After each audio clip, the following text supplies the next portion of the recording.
Hey, Lord. How's it going, man? I missed out on live streaming yesterday. I'll explain that little funny story later.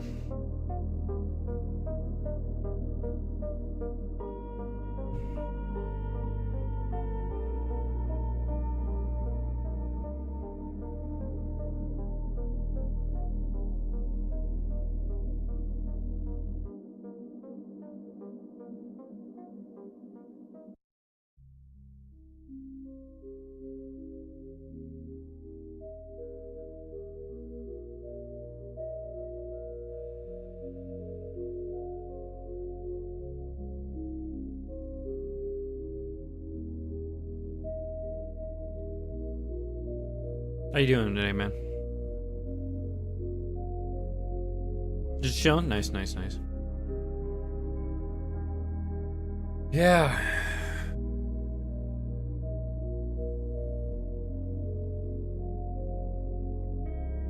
Let me go get something to drink real quick. Mouth feels dry.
Got me some tea in my water, and that thing sucks. I should have put more tea in it. It's kind of weak, but whatever.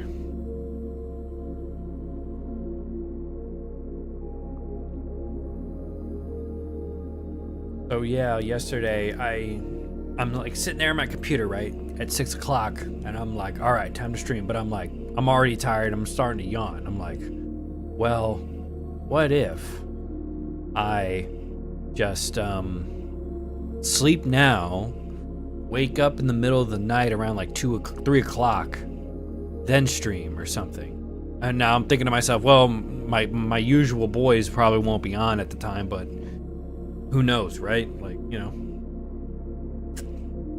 So I then sleep. I wake up.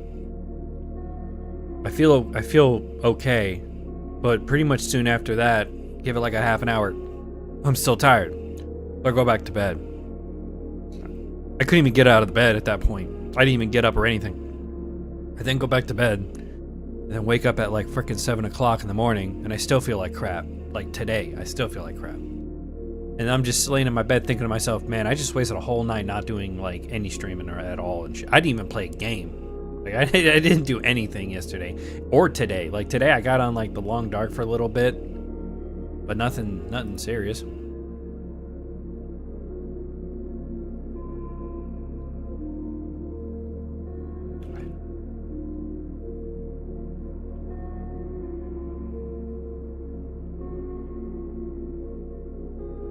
Yeah, I'm okay, dude. I'm just like freaking probably depressed or something, maybe.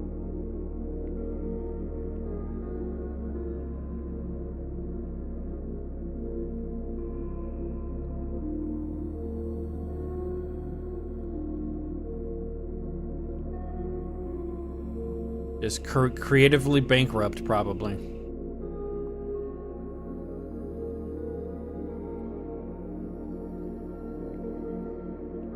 Okay, let's get going here. That gone. Hey.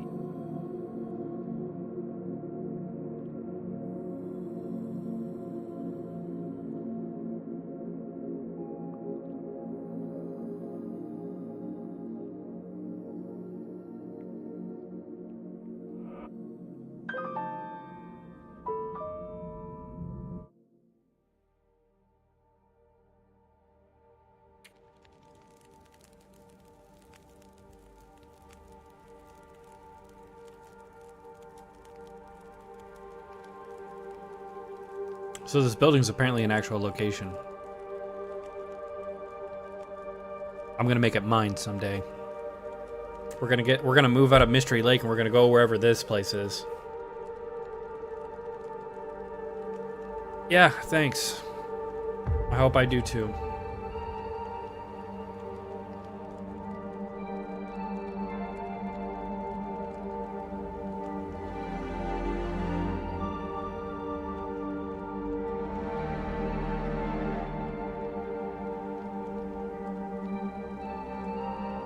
Alright. Nah, yeah, it's okay. Nothing you guys can do. It's just something I gotta try to figure out myself. Hey man, that's what happens, no? That's what happens when you got like a... Man, I'm gonna have to put some more tea in this. I can see right through this thing. It's almost like water, basically, I'm drinking. I mean, well, that's good. I need to drink water.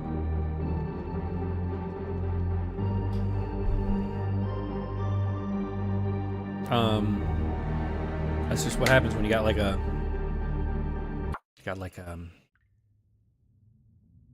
Okay. Anyway, moving on.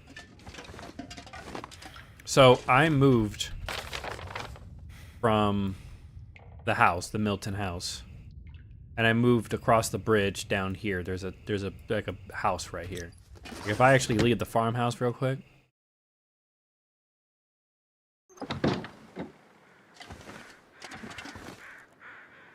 I don't have any. We're gonna find one in here.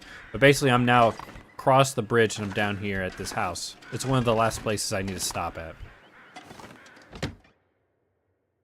We're gonna grab the stuff. Not gonna stay here that long.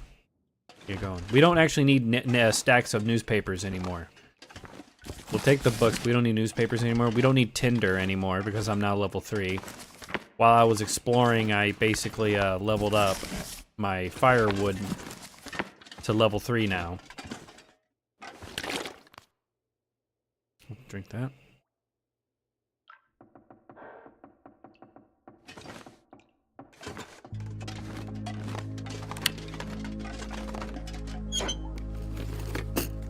Too heavy.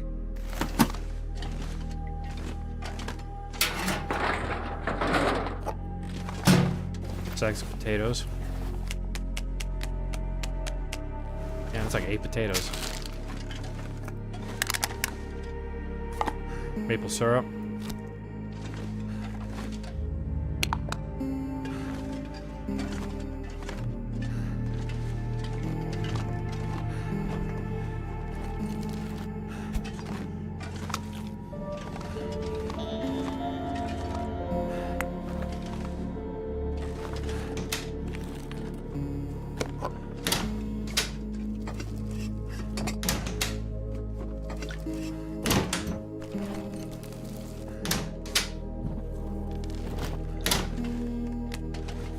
Take these carrots, cooking pot. Coffee, yes, please. Dense milk, that's like insane. Sweet. Hope nobody needs this anymore.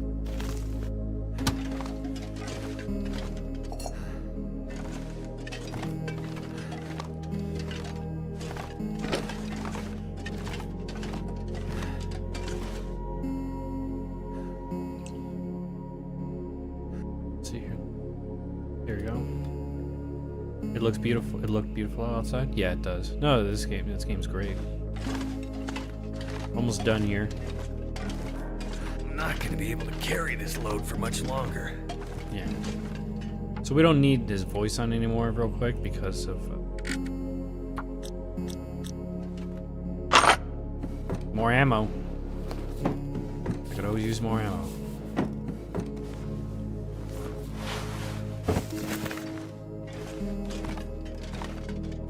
Another revolver. Nice.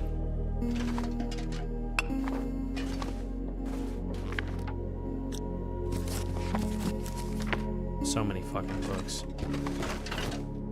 Gonna get crazy.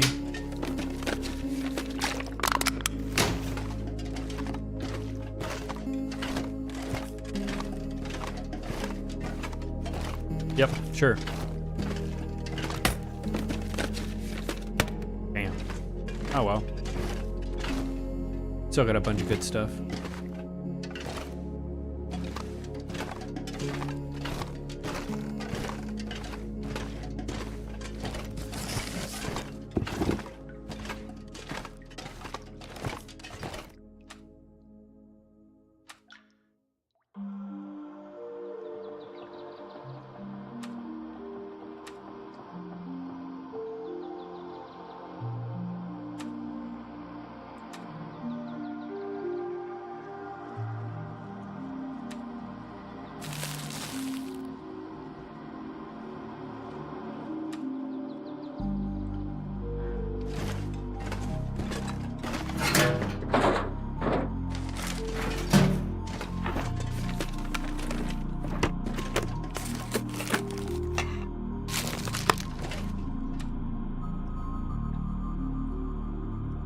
Some of this here.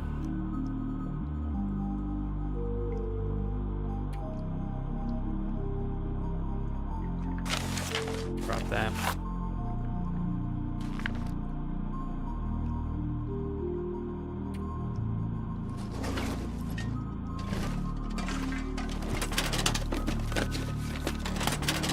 Honestly, I might drop the books.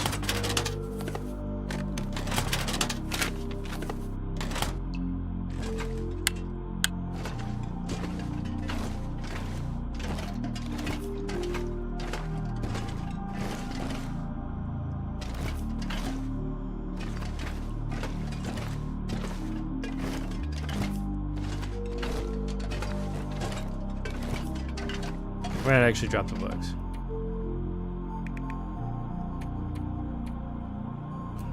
Where's the book?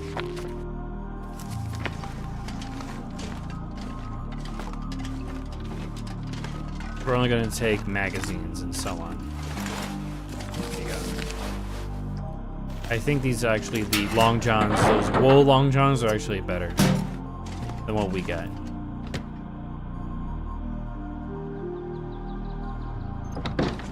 We're actually going to turn around.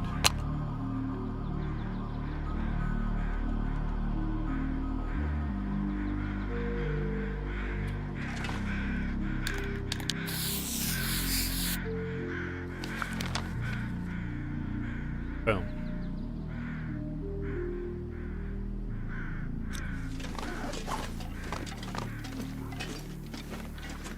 Now we do have wolves. I heard them.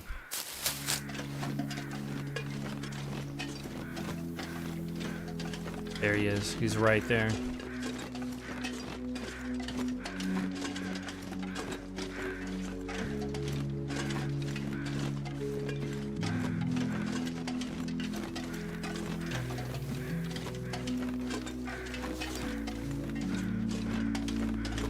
I accidentally fired my gun, so we...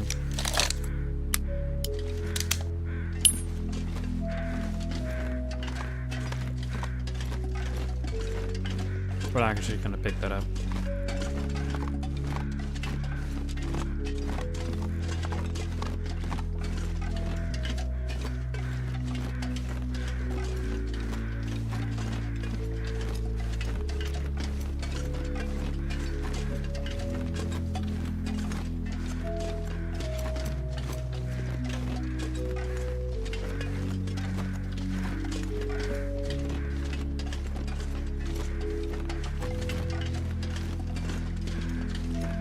There he is.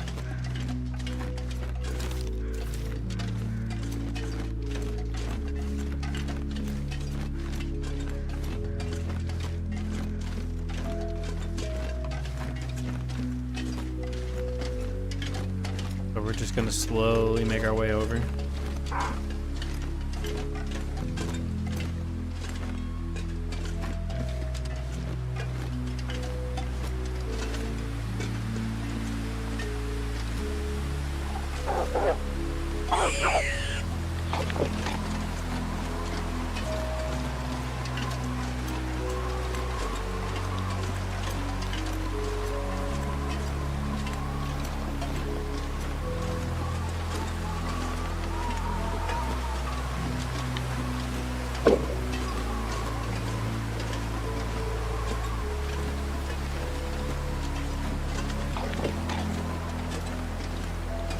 What direction is that wind coming from? This way? I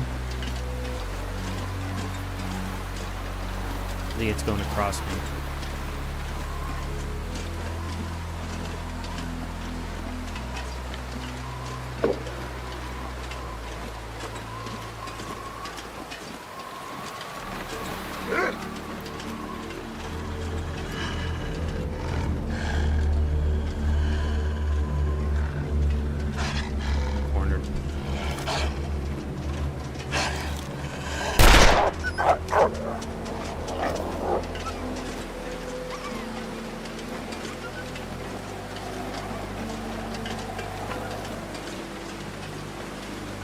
Can't tell if I killed him or not, or if I hit him.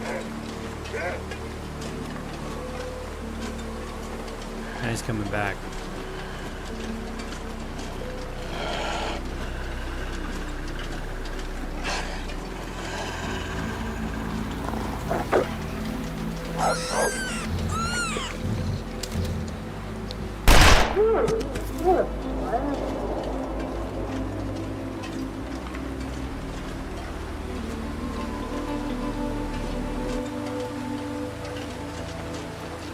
Now, if I had that that hiking thingy, that backpack thing, would be no problem.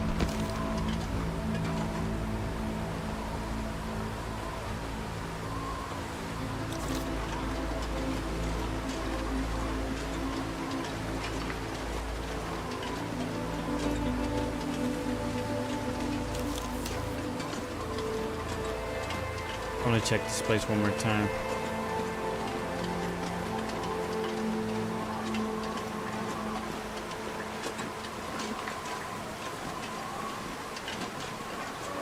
What's up, shotgunner?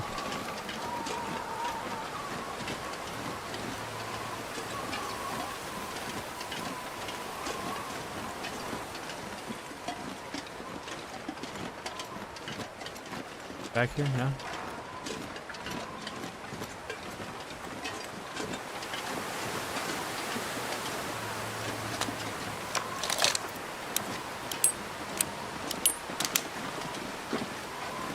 Welcome back, Lord. Shotgunner is here.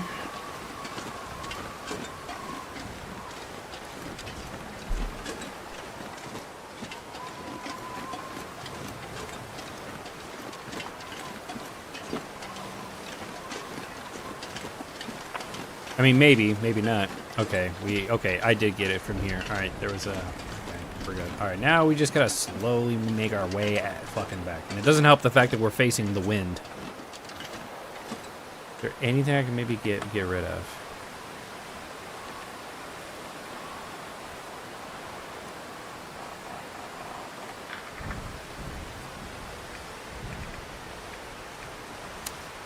Oh.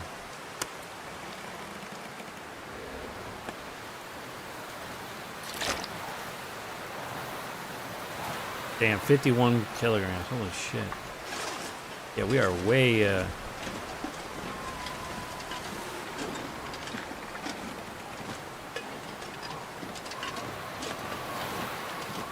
Shit, this might take a long time.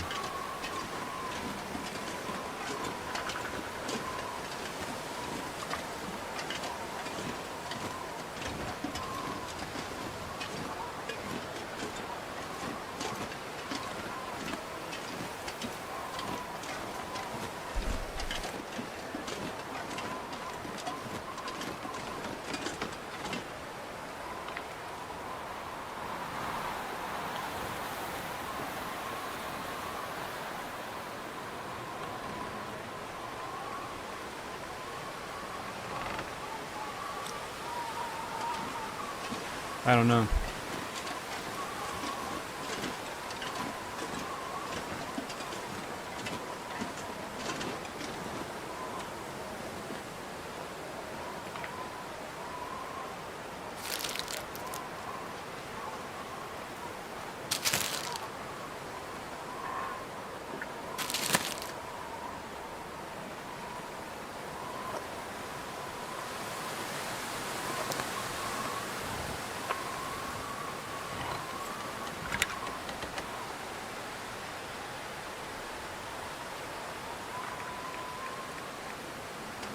A lot of baked potatoes. If I have to, in case of emergency, I can always shoot my stim. Got an emergency stim in case I have to. I usually carry 1 or 2 just in case.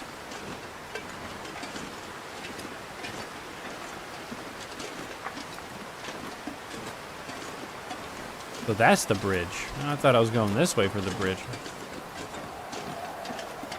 And lose your sense of direction. Yes, it is, Shotgunner. It is very cold. Ice is very cold. An astute observation, my friend.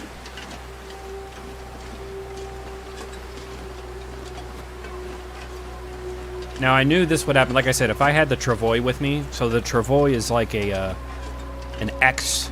It's like a bag that's stretched across like a 2 sticks that are across each other like an X. And you basically just drag it. And instead of me moving at this speed, I can basically be moving at a slightly faster speed. Oh, there's a bunch of deer right there. I guess I'm very lucky that there's herbivore animals around right now.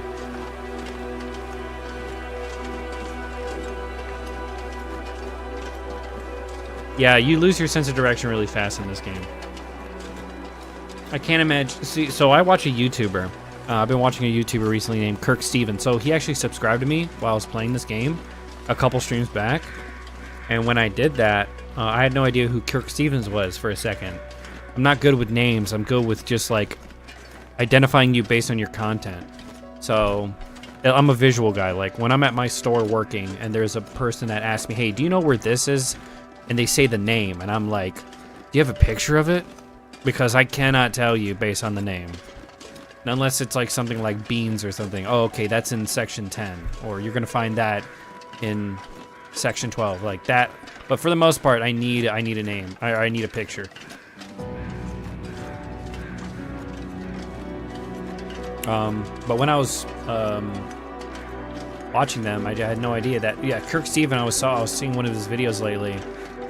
And he was like at Ash Canyon, which is at the upper region of the game, and that's apparently also where you can go, I think, to grab yourself 2 things: the tactical backpack or technical backpack. I forgot what. I think it's a tactical backpack. Anyway, it looks like a hiking backpack from Zomboid, and then I think you can also get the moose backpack from there, the moose skin backpack. The number one problem with the moose skin backpack is that it would cost you...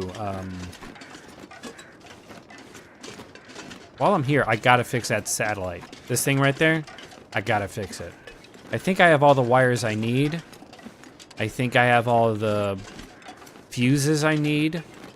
The car batteries are easy to find because like almost all these cars have a car battery. There's a deer. But that's my That's the thing I'm gonna do on my way out. I want to get that done. It's part of a series of missions I need to do for the first, what's it called? Broken Silence? Not Broken Silence. Signal Void or Void Signal? Something like that. Yeah, I watched him play Ash Canyon, and he's running around there like no problem. He's literally like one-shotting wolves in the face and shit. No, it wasn't him. That was like his co-host that he has a podcast with.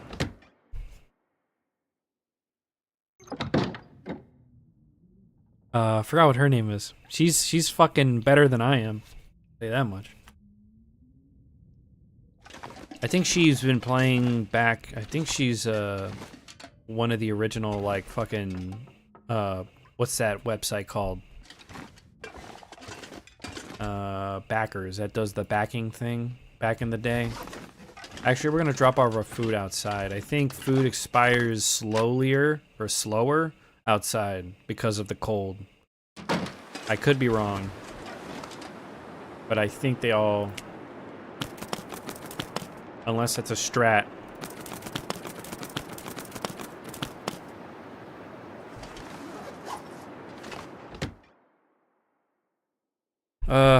So hold on, let me actually even look that up.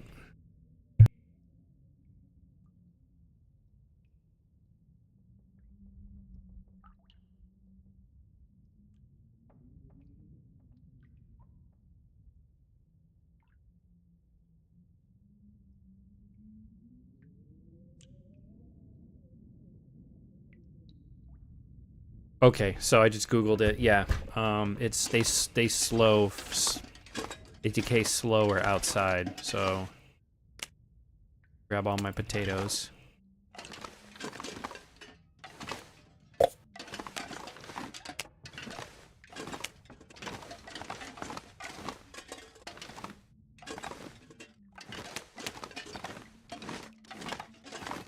And we got flour and everything. Get that carrot. Damn.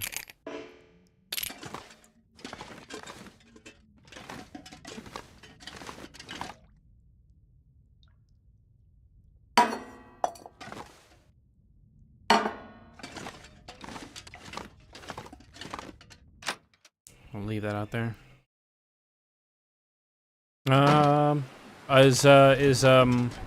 What's his face? Is Red streaming right now?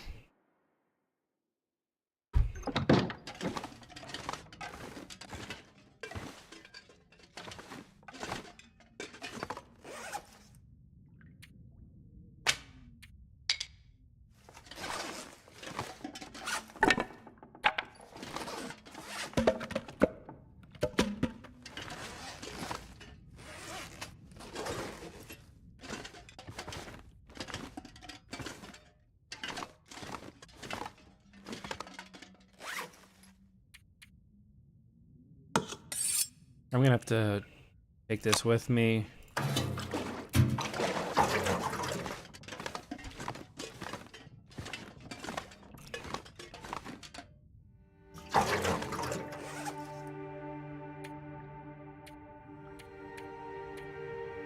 Take these socks, harvest them.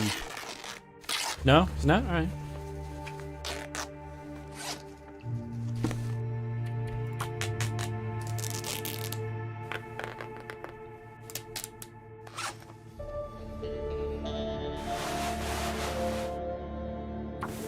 You know, thermals are better than what I'm wearing right now. Gotta put on my thigh highs. Gotta put on my gamer socks. See, it's way better. And it's just slightly heavier. Which sucks.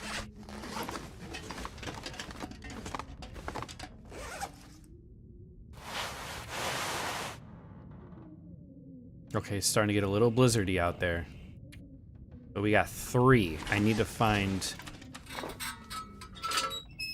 Where did I put my scrap metal? I usually have them all organized and put them in particular spots.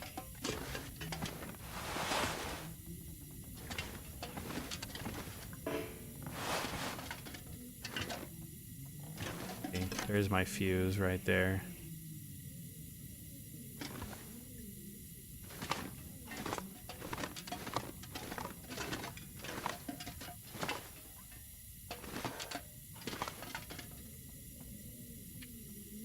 Take my gun that I got here, drop it. I got okay. I got one. Okay, I need just 3 fuses.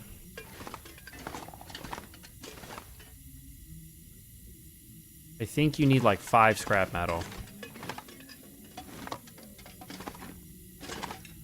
I could always break down some metal things in order to get the scrap metal I need, actually. A little windy? Yeah, I can hear it out there. I'm surprised. I swear I thought I had more scrap metal somewhere. Interesting. Alright, anyway, drop this. Drop 2 of these. Drop 1 of those. Alright, now we're starting to go a little faster, too. Drop those.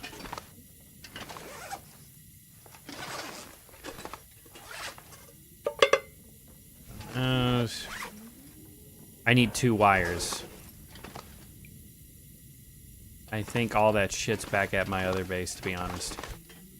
Could be wrong.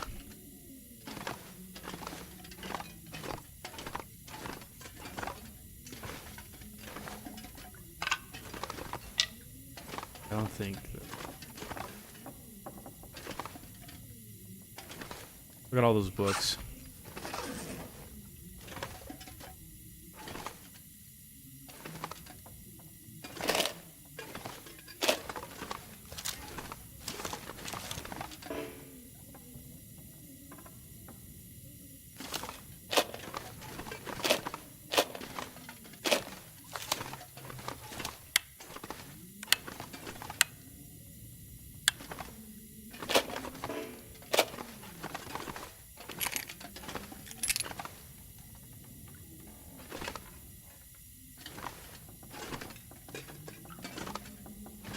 Alright, looks like we're gonna have to find some of that stuff while we're around here.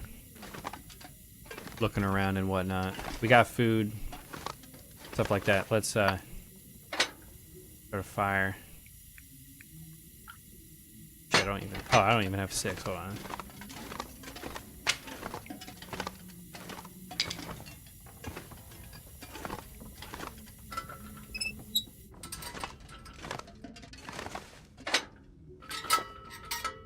See, I don't need a tinder anymore because I'm now, and it's also went from 70% to 80%.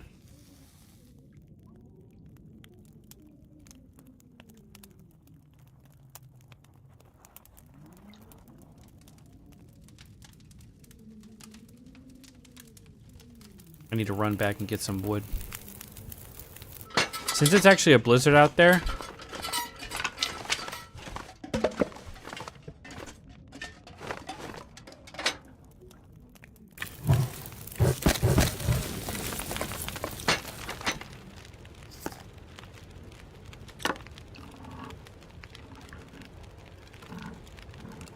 I'm gonna cook these up.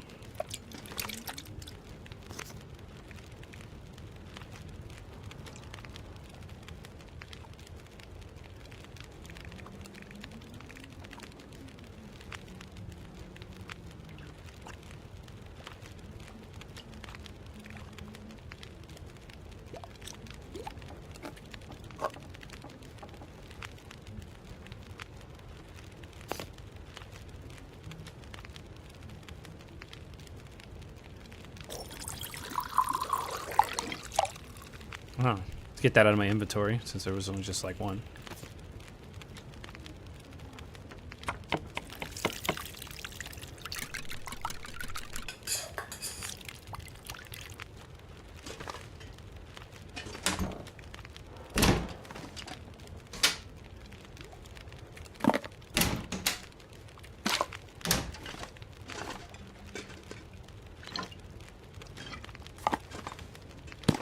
What do you do with this?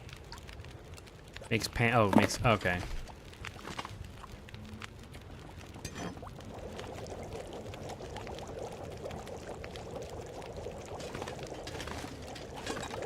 Oh shit.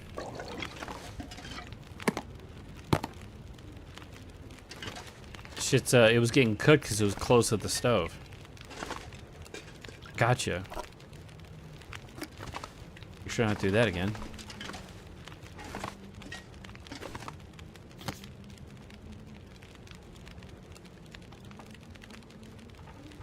Oh shit.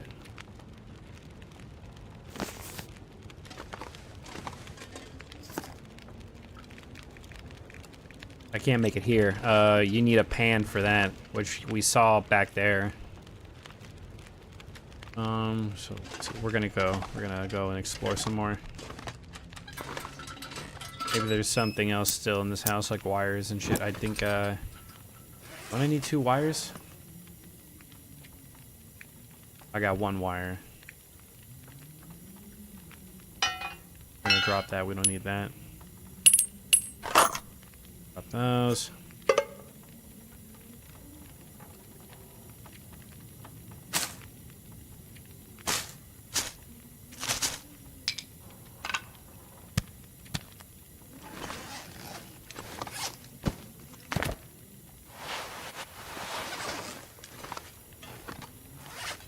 Still almost basically full.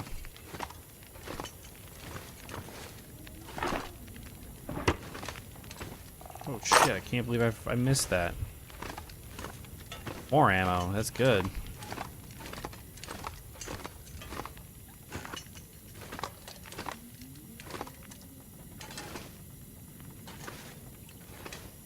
Isn't there like a shelf here?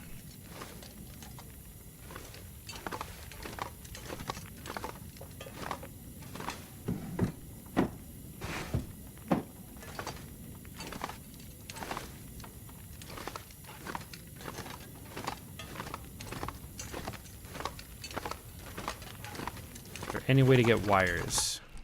I swear I thought I found some wires here before.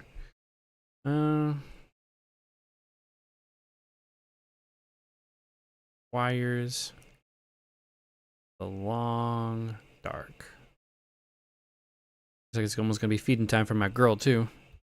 Oh, you cannot directly craft wires as they are considered as a pre-existing item that needs to be found.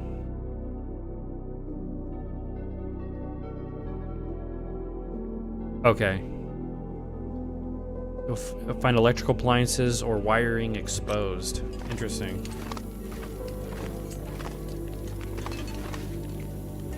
Oh shit, there's a fucking pan! So you can cook different things here. Acorns, Lily's pancakes. What does this do? Headache. It gives me a headache? I think it's like temporary max condition. Dang, okay. So you need acorn grounds, pinnacle peaches, cooking oil, which we have pinnacle peaches around here somewhere. See? Yeah, we have peaches. We don't have a way to make acorns because we don't have a hammer with us.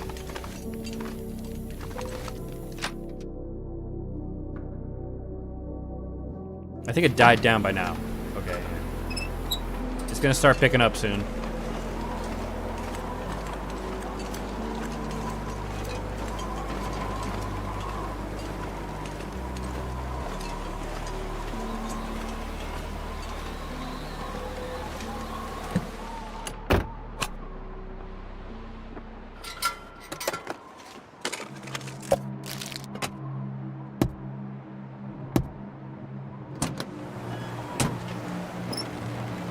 There's a car battery.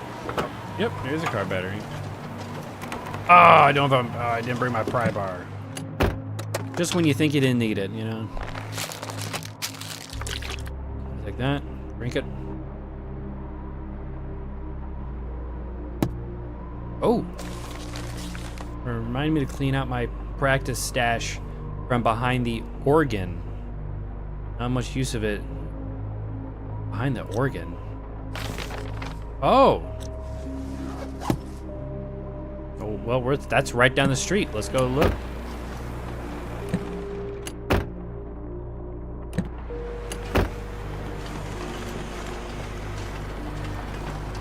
Let's go drop this off first.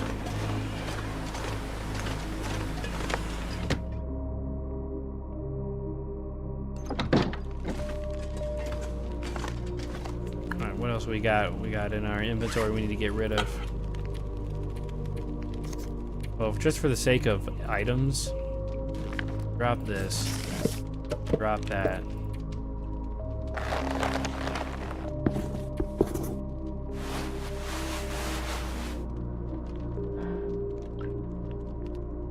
Should be everything. A crap ton of food, that's why.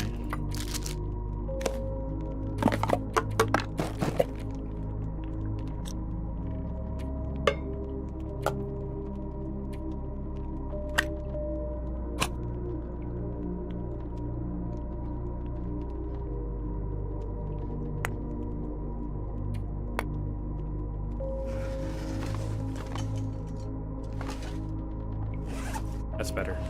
Let's go back over there. Let's grab that.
We'll grab that car battery on our way back.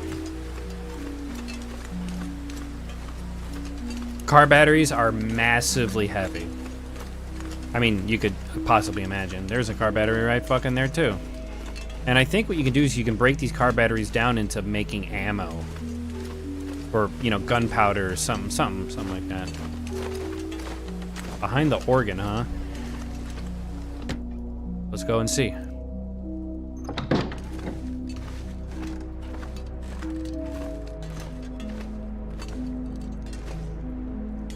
Oh, loose what?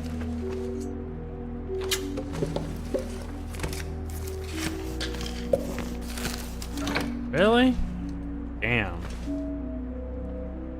Damn, that sucks. Thought I'd find something crazy. That's cool though. I had no idea such a thing existed.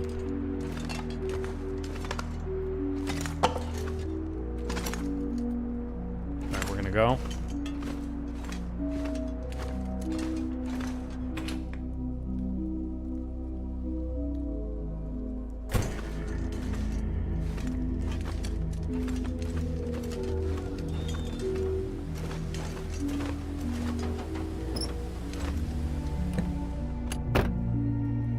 Oh shit.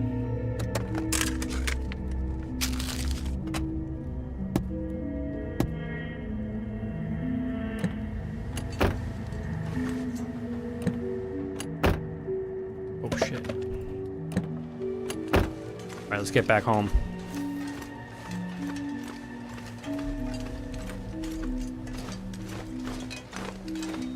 How much does these things weigh? 15 kilograms. Yeah, I'm gonna have to leave that. Wait, what did it say? What's the description? Useless in abandoned vehicles. Car batteries can still be harvested for scrap lead.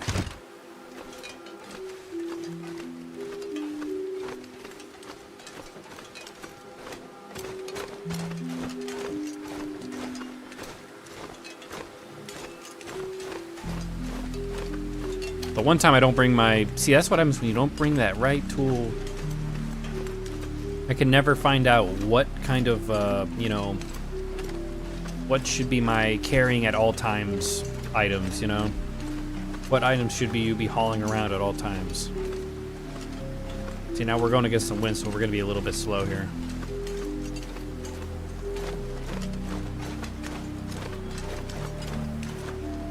We're 100% exhausted.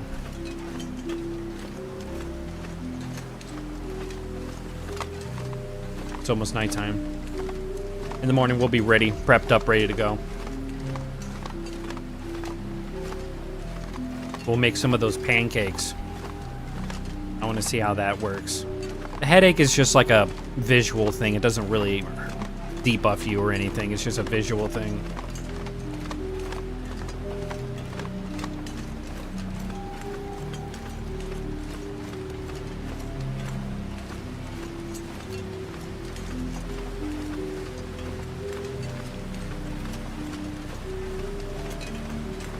I wonder what this game's gonna look like. It's gonna look like insane on the next engine, because the next game is not gonna be made in Unreal or in a Unity engine. It's gonna be made in Unreal. If the screenshots are real, then the game's gonna look crazy good.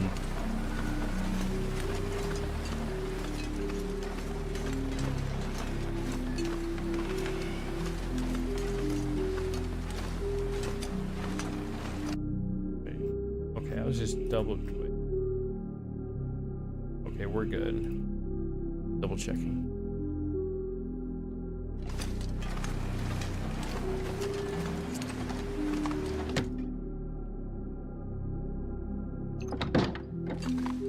All right, we're all right.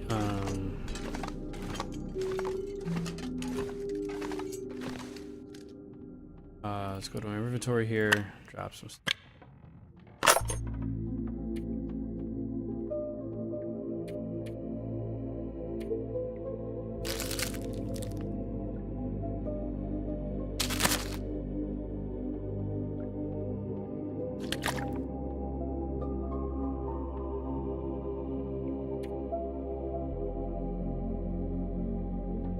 Good. I think you actually don't need that. Oh shit, did I drop all of them? I did.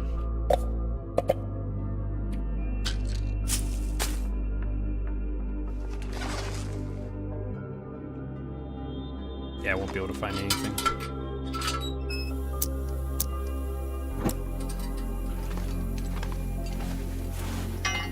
Oops. And then you actually press Y. If you press Y, it turns into like interior decoration mode. You can actually find out where you are. I learned that from all these YouTubers.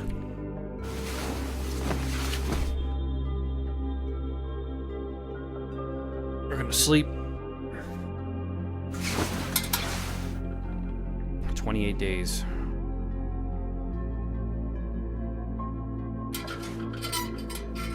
Sleep for 2 more hours.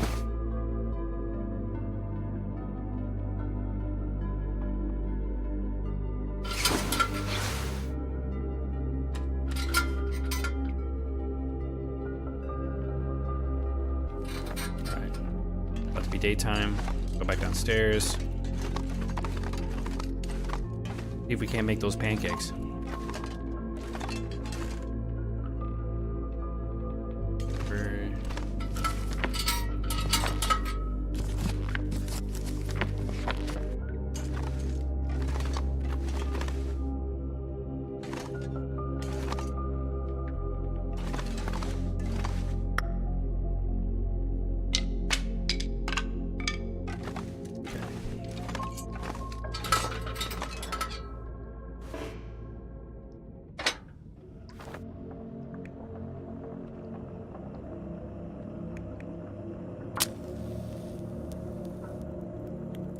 It gets kind of crazy with the fire starting. I mean, all skills are basically kind of insane at max level. I see these people, man. They shoot their bows. It's like their hand isn't even moving. My hand, I guess it's just, you know, their characters just, they've survived for so long.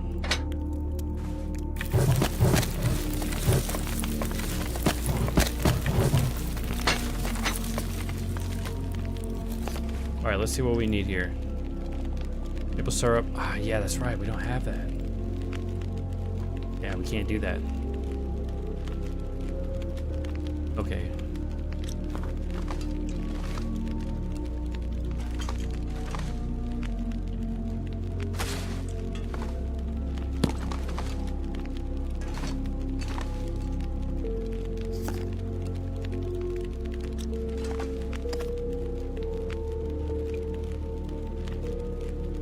Cooking oil.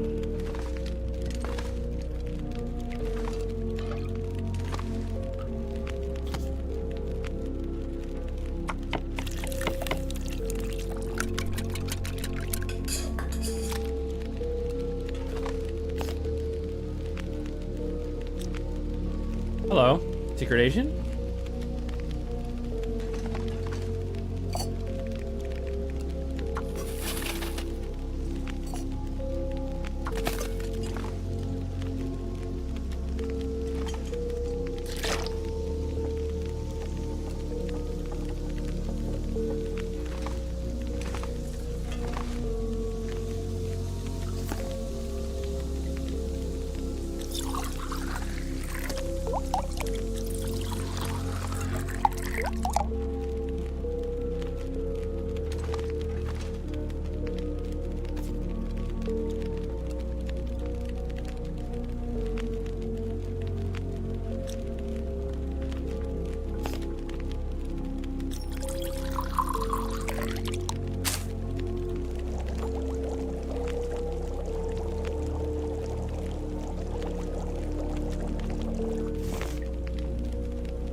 Can't you do any? I think I swear you can do some with these saltine crackers. You can go scan through these.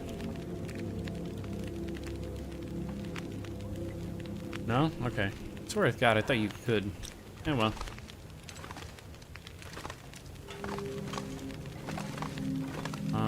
Let's see. Alright. Let's go and check out those,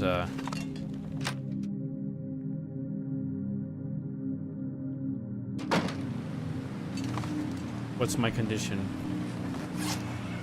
I'm kind of good. Go back inside, drop all that stuff off. We're gonna go grab that car battery and repair what we can. It's not gonna repair exactly 100% everything, which is a real damn shame.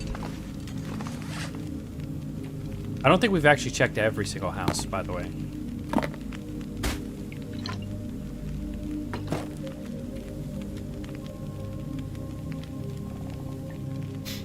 We don't need all those.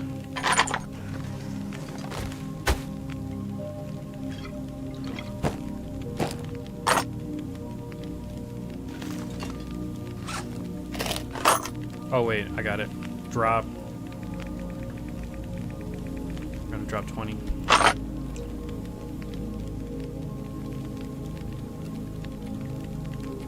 I think we need 5 actually for that. Just gonna leave it as it is so we can be fine. We got water purification tablets, so either way.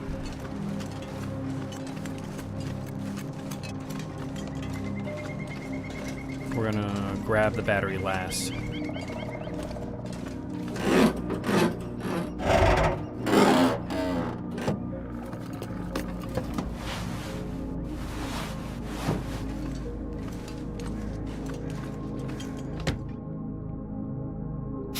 Wonder if there's any more wires in here that I didn't know about.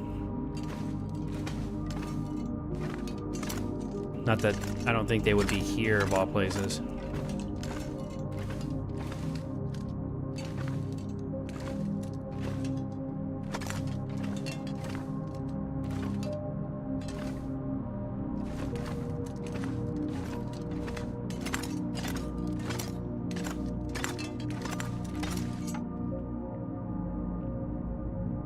Damn, it's gonna take 2 hours.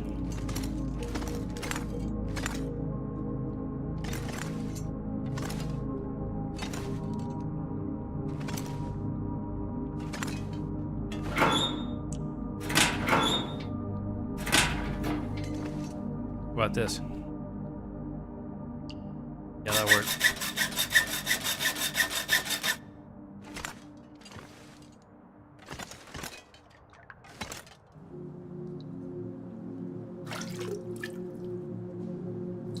We'll go through that. We'll go through that pretty damn quick.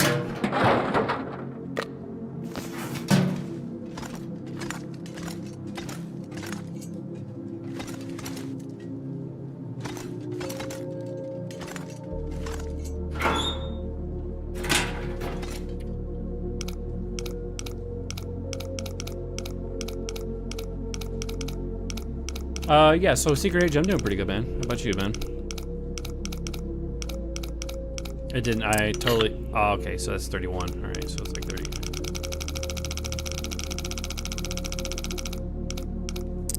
32.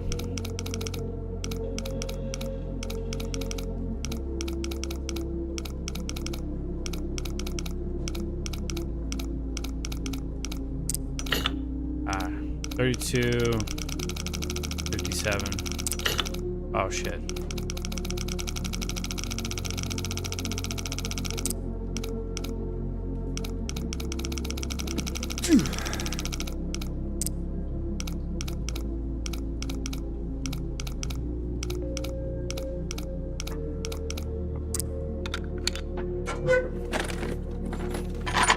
Ooh. Oh! That's one of the best jackets in the game! That is, I think, the best jacket in the game. Basically, kind of. Almost. Yeah, there's nothing in here. Okay.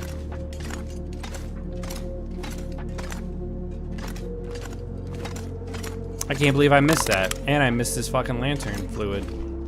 And they really like to just hide stuff, don't they? Cheeky little Canadians. Definitely gotta fucking repair that.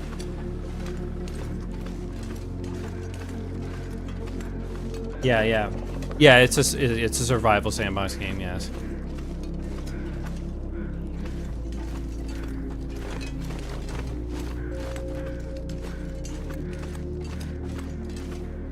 Let's try this house.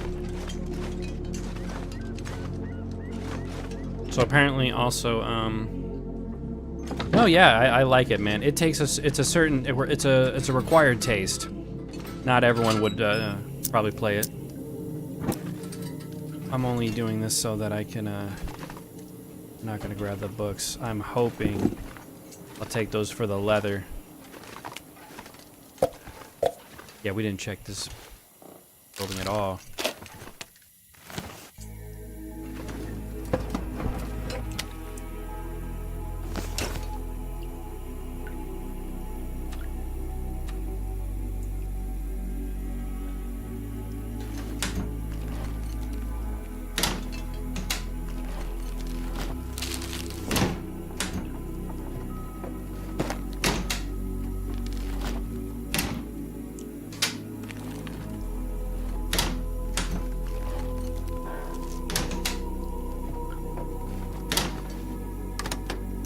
Nice.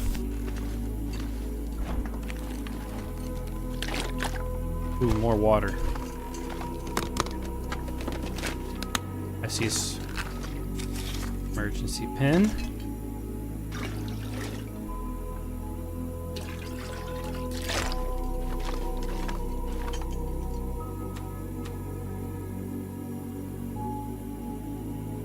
Drink. Go upstairs. Just hope there's a fucking wire here, man. Not exactly what I wanted. I'll take the metal. Ah, crap. We're gonna need all that cloth.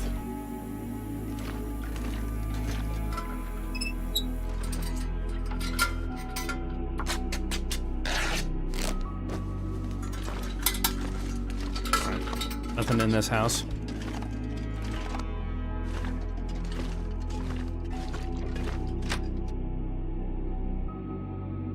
Gonna go back, drop that off.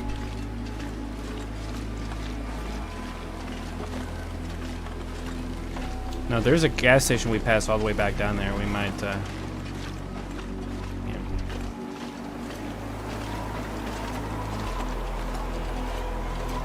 Is it because of the difficulty of the game? There's like different difficulties of the game. I'm on Voyager, which is I think Voyager is like normal. Stalker is like hard. It's for experienced players, I think. So I'm gonna drop all my food right here.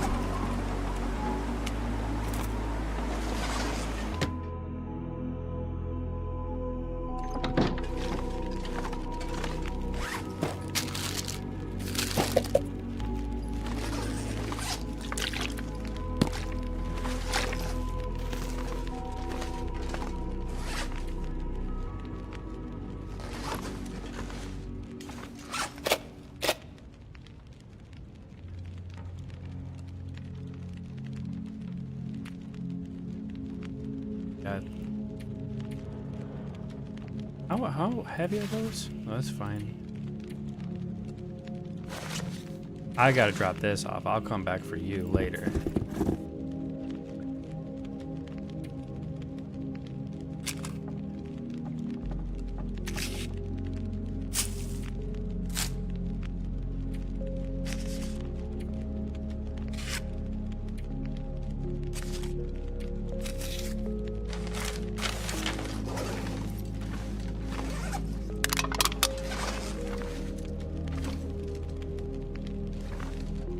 Stalker, yeah, so, yeah, there's...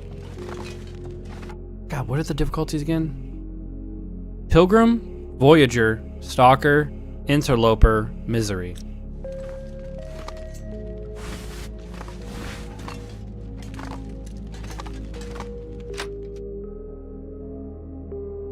I swear to God, I thought I had more than just one fucking wire. We didn't check these houses in the bag.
That's pretty crazy. You can hear the dangling of the chains. It's pretty nuts.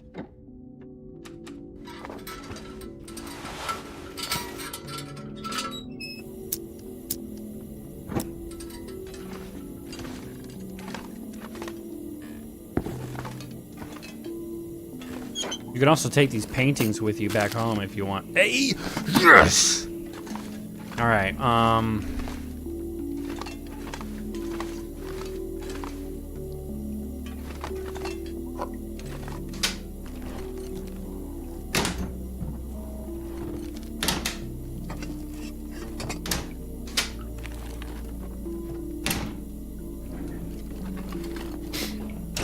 they're worth a shot. Open sesame. Damn.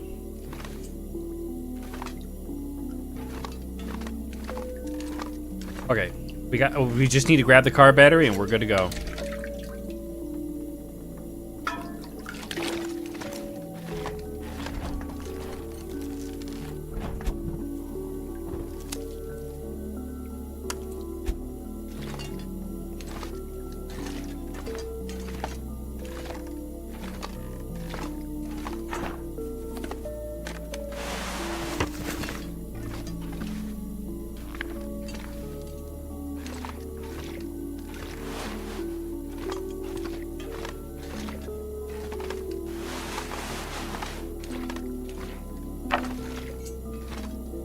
I think that's it.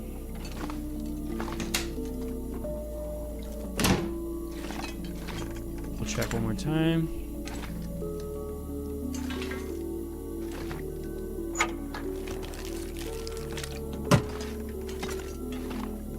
All right, let's roll.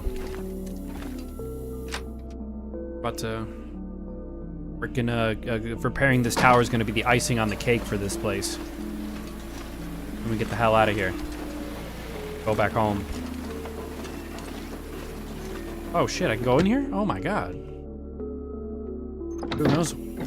Oh boy, so this is like Metal City. Oh sweet, a hook. Nice. More metal. Nice.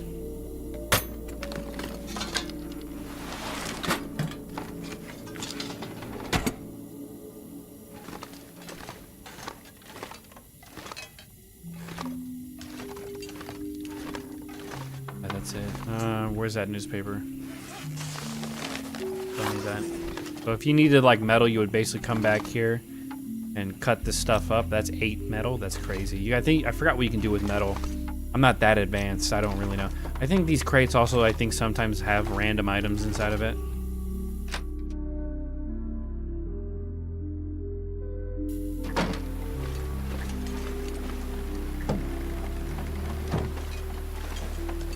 All right, let's go.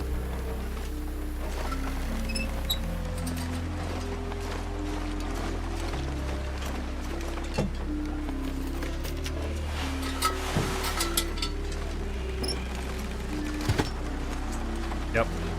Knew that was gonna happen.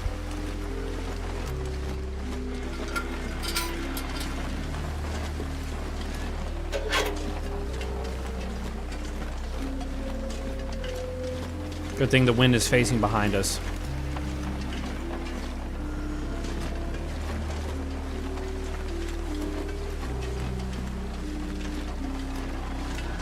Do you have a foolproof secure base? Yes. Sorry. Yeah, it's in a different region, actually. We're in a different region. Sorry, man, that I'm not reading your messages secret, man. I'm not used to that, man. I'm sorry. Yeah, we're actually... This isn't usually where we are. We're in Mountain Town right now. And my main base is down in Mystery Lake, which is basically the center of the whole map, kind of.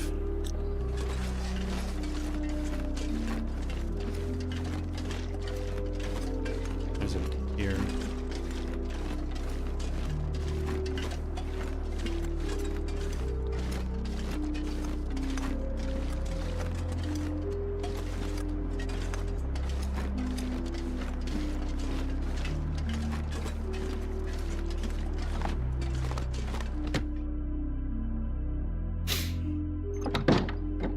But yes, this is like just what I've scavenged from this entire map so far. All of this stuff, all of these medicines, all the bandages, all this stuff. And now the problem is, oh boy, now I have to figure out what I want to take with me and what stays, basically. Now, if I had the, I forgot what it's called. Okay, drop all this crap off. Put it right here randomly.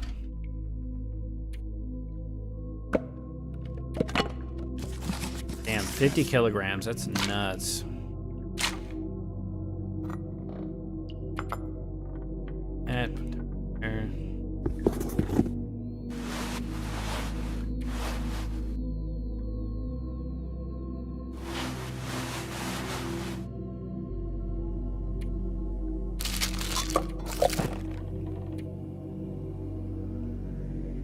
All we're gonna do is just go and need these 3 fuses. Boom. We're gonna drop those. Keep that just some extra, just to help defend ourselves. Don't need this anymore. Drop this. Everything's gotta go. I'm gonna just keep one of these. Hacksaw, don't need it. Put it down.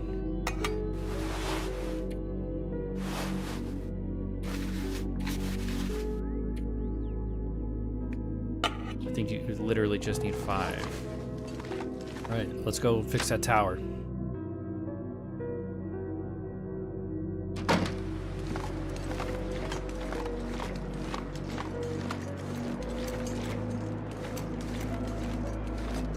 What do I feel? Okay, I'm gonna take that energy drink I have.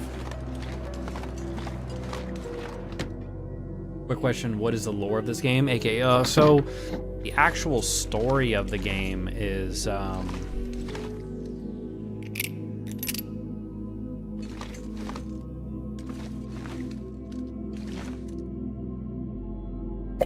I'm gonna take that. I'm gonna need that, probably. So, the actual, there's an actual story mode to this game, and the story mode is, you are forgot what his name is.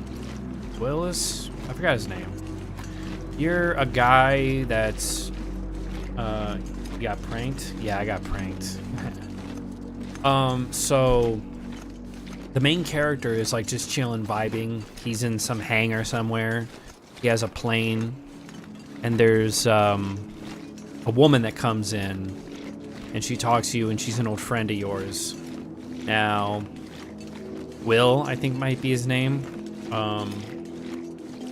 Yeah, in survival mode, you just kind of wake up in a random spot. You're not really like a main character or anything. But she has a suitcase, and she needs to get it to Great Bear Island, and you're the only guy that she knows and she trusts to get you there. So, kind of minorly twisting your arm, you go along with her and you take her there, but a strange light shockwave kind of just blasts right through you while you guys are in the air over the sky in Great Bear Island, and you crash, and then the game turns into a survival game basically, in the story mode. And now you're trying to find Astrid. That's her name, Astrid. You're trying to find her. These I'm repairing because of a DLC questline.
I think that's it. Did the fuses, battery, wires, little parts. Yep, that's it. Could be it. And then if you just leave it on, I think. But we'll figure that out when we get to that part. I'm sure my character feels very good. Yep, oh my god, look at all that weight I got back now. Woohoo! So happy to get rid of all... I'm happy I got all that weight off my back. It's a good game. This game has been in like development since like 2014 in early access. Like the backers, you'll find these Karens or Karens. They're like a stacks of stone. I forgot what those are called, but you'll find those across the map. But for the most part, not a single one has anything written on them, because the goal or the thing was, if you pay this kind of, like, you pay money, you then get an email probably, and everyone just kind of forgot probably. A lot of players probably forgot to check back in there with their email, and so they can write whatever they want, as long as it probably maybe fits with the game or something. But you'll find them around here.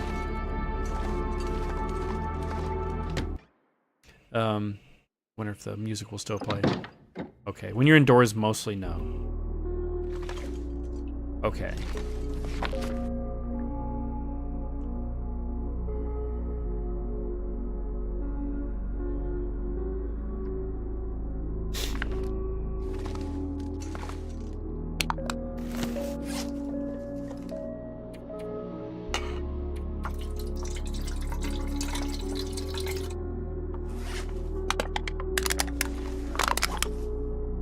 Alright, now that we fixed the tower in here, really all that we need to do is just figure out what I want to take with me back. Got all this food. We can't take all of it back. We got all this. Also, we got all this gear over here. We got all of this. This is the hard part. Now, I could go back, make my Trevor, and then come back.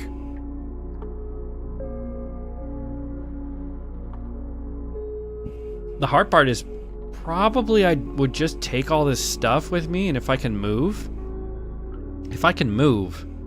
I'll just take every single thing in this room with me, travel all the way down to the gas station right here.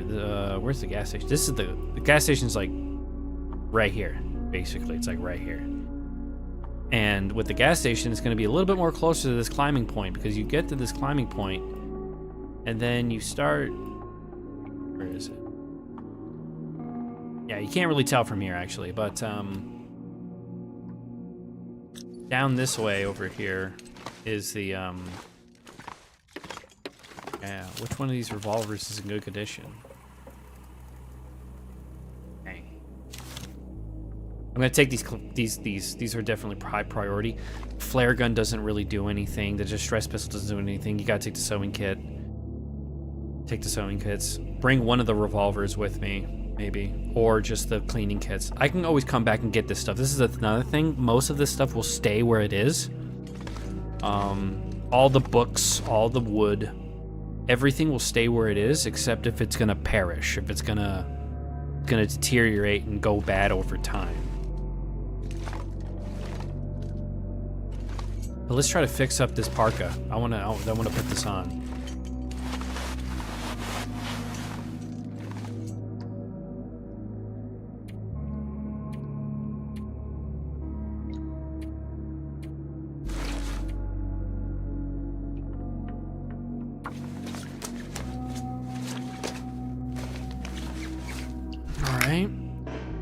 Okay, my sewing kit broke, so that's bad. So that's a... Now, another thing is, I guess technically you can live forever. Now the thing is, everything is kind of finite, basically. Like the cleaning kits you'll find are eventually gonna be gone. The ammo you make is gonna be gone, so you're gonna have to make new bullets. They're handmade bullets. They're not perfect bullets. Oops. You know, things are gonna eventually run out, except food. You'll get that from constantly killing animals. There's only one place where you can go to constantly live forever, and it is Coastal Highway. Coastal Highway, well, any island, any region, I think this region and this region. Now, because these have oceans, and the oceans will wash up items randomly, and then you'll do this strategy called beach combing, where you'll just be going along the icy lake at the edge, picking up sticks and ammo and blah blah blah, and just random shit. Well, not random. There is a set of things, but you know, it is the long term. Dude, there's a Korean player that is like 1,000 days or 10,000 days or some shit. Like, he's been playing for a long time, and he hasn't like updated his game on purpose. So it is kind of crazy. But get what we need. We can leave this. We can leave this stuff here. Medical stuff. We got a lot of medical stuff back at home. But in case I need anything, I can just come back here and grab it. That's the cool thing. As long as it's not food.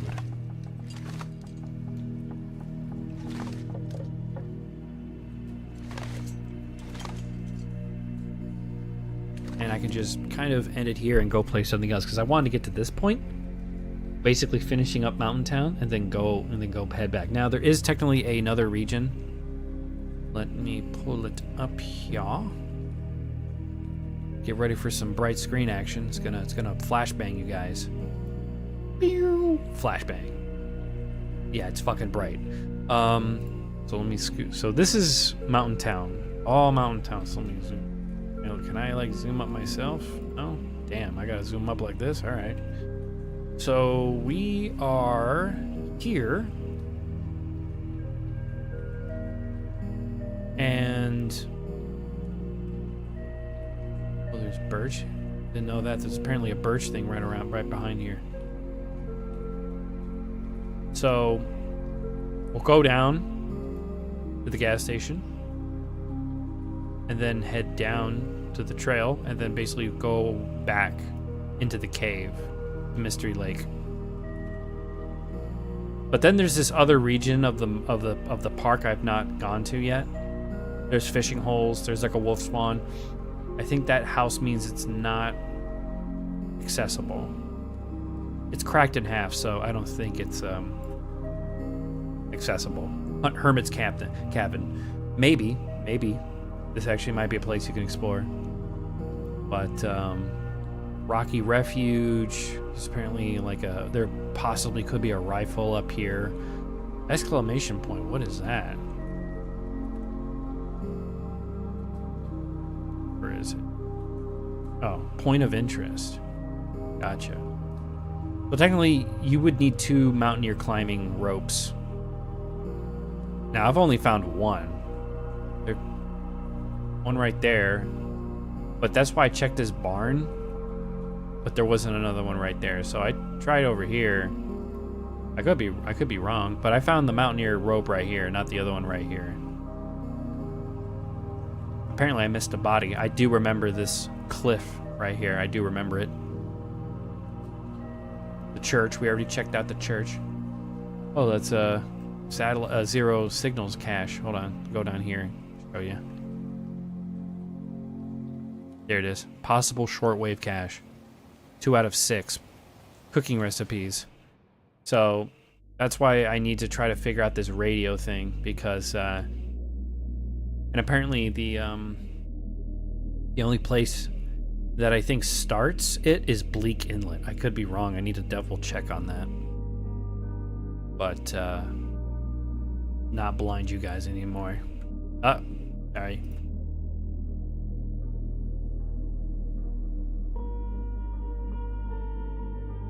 But that's like kind of the strategy right now.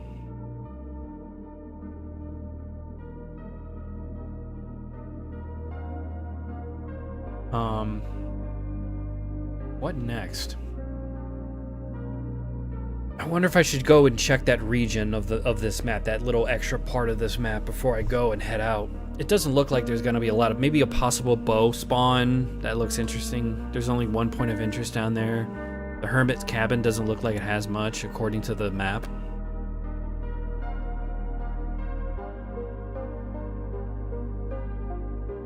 I know any kind of hide I had back at home is now good and dried up now. It's been days since I've been back home.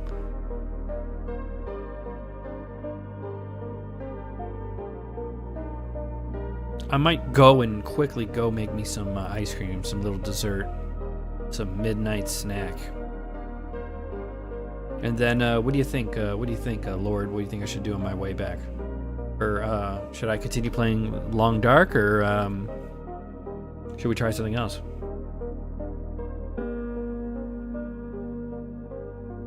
Because I'm down going back home to Mystery Lake and then strategizing what I should do next and figure out how to make this this DLC work.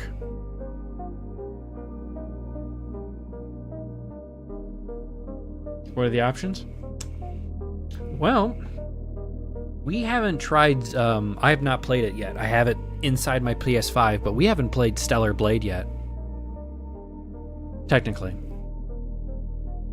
Let's see what the options here. Let me show you what's on the menu tonight, boys. So we got the Long Dark. Well, obviously. I have Doom Eternal installed. I have Trepang 2, that raw metal game. Witcher 3, again, Witcher 3. Deep Rock Galactic. Oh, the Half-Life 2 mod. We have not done that yet. Half-Life 2 mod, and I want to see Crystal.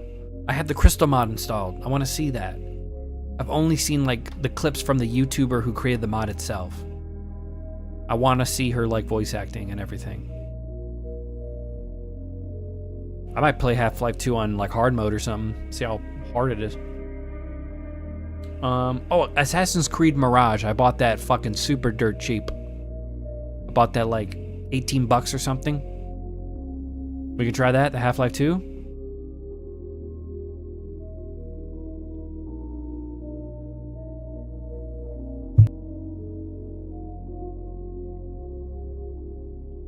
Okay, sweet. Awesome, dude. I totally would like to go back down memory lane and do some Halo action. So let me... So the only way to save, I believe, is to walk out of your house and then walk back in.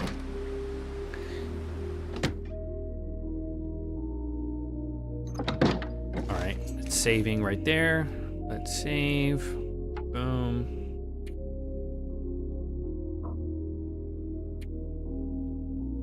Alright, I will be right back. I'm gonna go make me some ice cream. Right back.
Alright. Let me just get comfortable here.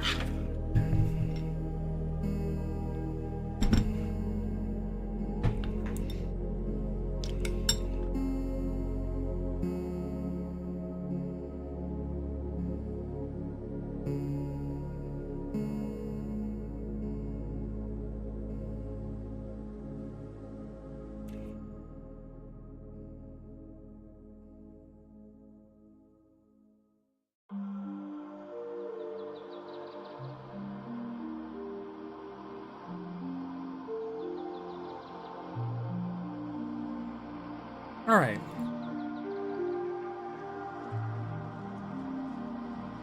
Start up.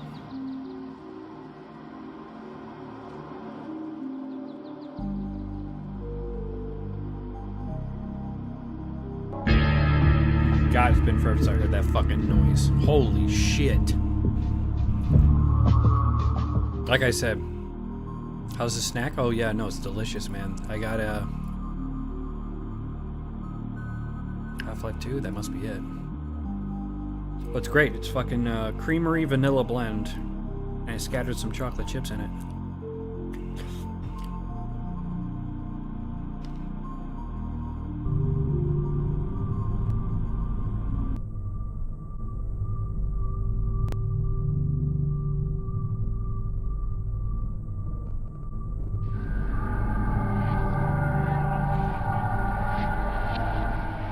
Wow. That's pretty gay.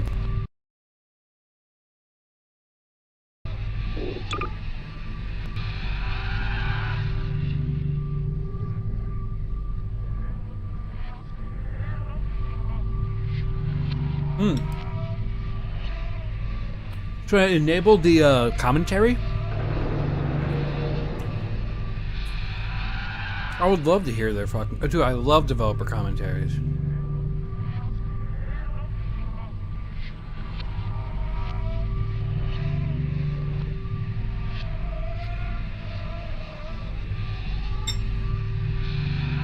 All right.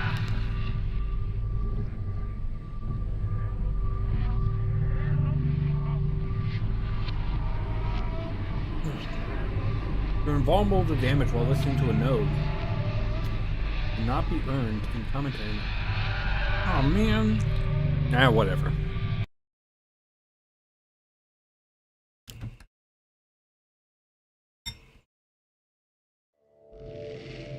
Oh boy, oh boy, oh boy. Go fuck yourself!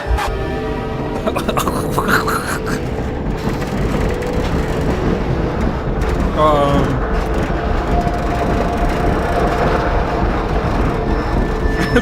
fuck.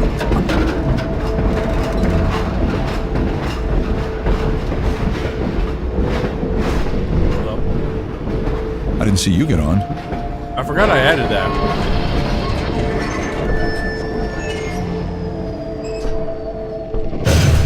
Well, end of the line. I'm Gabe Newell, and welcome back to Half-Life 2. It's been a long 20 years since its release. In this anniversary update, we've tried to respond to as many of the community's requests as possible. It's him! And while this might not be the absolute #1 request from fans, I often hear how much people would like a commentary mode, so we're excited to finally make that happen. Not only was it a challenge to remember many of the details of Half-Life 2's development, but it's not easy to crack open decades-old computer code and wonder what the hell you were thinking way back then. Along with the dev commentary, we've cleaned up a bunch of old bugs and tried to leave things in better shape than we found them. And at least this time, we had the luxury of knowing how things turned out in the end. To listen to a commentary node, put your crosshair over the floating commentary symbol and press your use key. To stop a commentary node, put your crosshair over the rotating node and press the use key again. And please, let me know what you think. You can reach me at gaben@valvesoftware.com. Thanks, and have fun. Thanks, Gabe. I appreciate, man, all the good memories you gave me. Welcome. Welcome to City 17. You have chosen or been Dude, I would chosen stare at to this guy's relocate to monitor one of and our like finest remaining listen to him urban talk for a centers. long time. I thought so much of City 17 that I elected to establish Oh shit, I forgot. The Long Dark is still Half-Life. There we go. 2004, baby. Damn.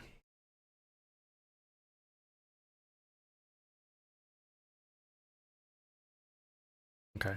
And then I'll do a hashtag. Crystal.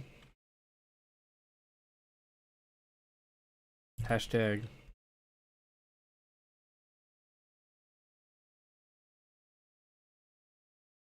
Oh. Yeah. Old, very old. Makes me feel old. Yeah. Shut up, Lord. Yeah. I'm old. We got it. Come on. Welcome to City 17. You have chosen, or been chosen, to relocate to one of our finest remaining urban centers. I thought so much of City 17 that I elected to establish my administration here, in the Physics objects. It might be hard to remember it now, but back when Half-Life 2 came out, small objects in games, like these bits of trash, were usually static, as in they didn't really move, or if they did, it was in a very simple way. If you were lucky, they might break apart into some sprites if you hit them. One of the goals for this initial train station section was to really make it clear to players that these kinds of things were properly, physically, actually being simulated in Half-Life 2. They could be picked up, dropped, thrown, broken, moved by other forces, you name it. Here we're starting with just a small thing, showing that trash is being blown by the arrival of the train, or, more specifically, an invisible volume that's triggered by the player leaving the train. Huh. Train station. The beginning of a Half-Life game has a big job to do. We have to introduce players to a new world while teaching them how to interact with it. Players need to quickly grasp what's happening, who the key players are, what threats they face, and how they fit into it all. Above all else, it has to be as fun and interactive as possible. Nailing this takes a lot of iteration and playtesting, especially on the small moments that make up a bigger picture of the game. In this section, we'll highlight some key moments, game design problems, and a few playtests where things didn't quite go as planned. And so, whether you are here to stay or passing through on your way to parts unknown, welcome This stuff, it's all to I have City left. 17. It's safer here. All right, I'm moving. Jeez. Metro Cop shoving citizens. We've only walked a few feet and we're already got problems to solve. We're introducing the Metro Cop, an enemy that eventually we're going to ask players to kill, and giving you a glimpse of the world they're stepping into. It's a simple, clear moment that shows the relationships between the Metro Cops and citizens, and by extension the player. At the same time, we decided to reinforce the existence of the core physics simulation, showing the way in which NPCs can casually interact with objects in the world. Seeing something like a suitcase knock into another and dislodge was pretty novel back then. These moments at the train station, where we combined multiple goals, were the most successful. They felt natural, like the game wasn't pausing just to teach you a lesson. So much of City 17 that I elected to establish my administration here. Sweeping Vortigaunt. Another key moment of storytelling, and another nod to the physics system. Here, we're showing how Vortigaunts fit into this new world, which is a big shift from their Half-Life 1 role as enemies. Like so many moments in Train Station, the Sweeping Vortigaunt came from our constant hunt for ways to show characters interacting naturally with the physics system.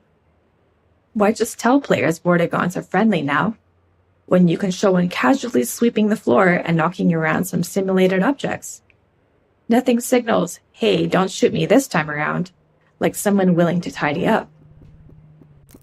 Huh. You know, one of the biggest, Were you the only ones on that train? Welcome. Welcome to City 17. Overwatch stopped our train in the woods and took my husband for questioning. They said he'd be on the next train. Urban centers. I'm not sure when that was. I thought so much of They're City being nice, 17 though, that I letting me elected wait to for him. establish my administration. Citizens. When it came time to design the human citizens of City 17 and the world outside the city, we chose to include a variety of races, ages, and genders. This not only provided narrative context for the Combine's enslavement of all of humanity, but it was also important to us that anyone playing the game could see themselves represented in the Resistance, with everyone on Earth united against the Combine. While we found a number of candidates to use as reference in creating these citizens through our daily Diversity? Oh my god, I had no idea in 2004. Valve was woke. Ugh. lives and connections, we ultimately resorted to advertising in the Seattle Times classifieds to reach the desired range of faces that we'd envisioned. I knew it. They were always woke. Natural storytelling. To achieve our world-building and storytelling goals throughout the train station, we needed a natural way to deliver dialogue without it feeling too gamey or requiring tutorials. We noticed players often approached NPCs to get a closer look, so we turned that into an opportunity for the NPCs to acknowledge the player and deliver their lines. This kept interactions low-key, which was essential since the citizens aren't exactly too cheerful or lively. The simplicity of this approach also aligned with one of Half-Life's core storytelling goals, making the narrative responsive to the player's interest. Some players want to dig into every detail, while others just want to know what to do next. Giving players control over how much story they want to engage with, without it blocking progress, is a goal we always try to maintain in a Half-Life game. Plus, the less complicated a feature is to implement, the more of it we can include. Dr. Breen again? I was hoping I'd seen the last of him in City 14. Welcome. I wouldn't say that too loud. This is his base of operations. You have chosen or been chosen to relocate to one of our finest remaining urban centers. Early tech planning. Shipping a game always teaches us a lot. We finally get to find out which choices we made were good ones, and which were ones we should do differently next time. So after Half-Life 1, when we sat down to start thinking about what kind of sequel we could build, we had all kinds of player feedback to digest. From it, we tried to build a master list of things that Half-Life 2 was going to focus on. We didn't try to design a specific player experience. Instead, we found it more useful to approach the question from a technological standpoint. Black Mesa's security guards and scientists had worked well. What could we do if we pushed it really, really hard on characters? We liked our interactive storytelling. What could we build that would allow us to do even more of it, and a greater variety? The exploration and interaction with the Black Mesa was compelling to players. Maybe a physics system would allow us to take that further. In all these areas, we tried to imagine the best version of it could look like years in the future, and back solve from that a set of technological steps that might get us there. You have chosen or been chosen to relocate to Storytelling. Creating a sense of immersion was a core principle in our approach to Half-Life 1's storytelling, and it led us to the self-imposed constraints of never, or at least very rarely, taking control away from the player and of keeping the player's avatar silent. These limitations made storytelling more challenging at times, but we felt it was important to stay with them for Half-Life 2. Our hope was that by maintaining these principles, we'd push ourselves to explore deeper, more interactive storytelling.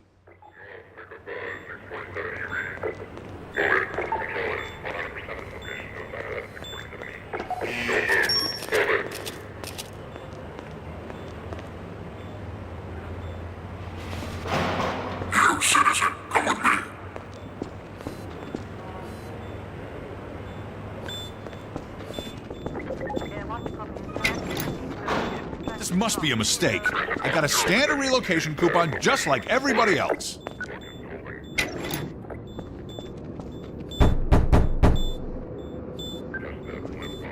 Characters. In Half-Life 1, security guards and scientists could best be described as archetypes, not individuals.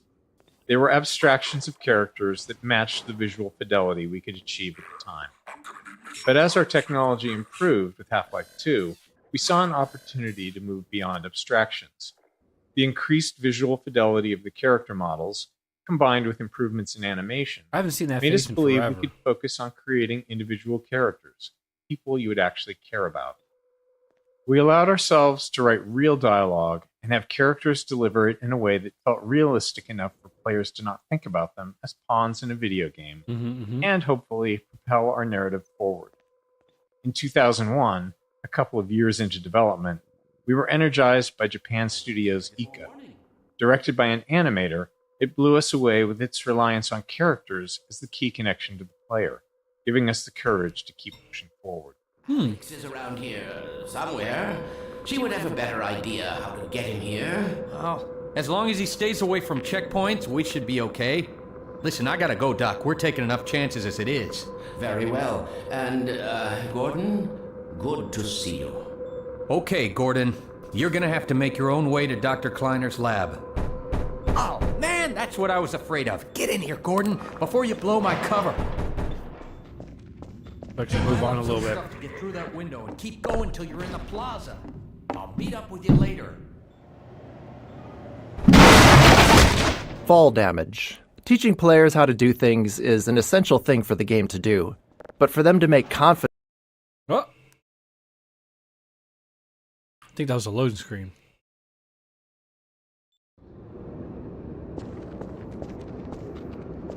Yep.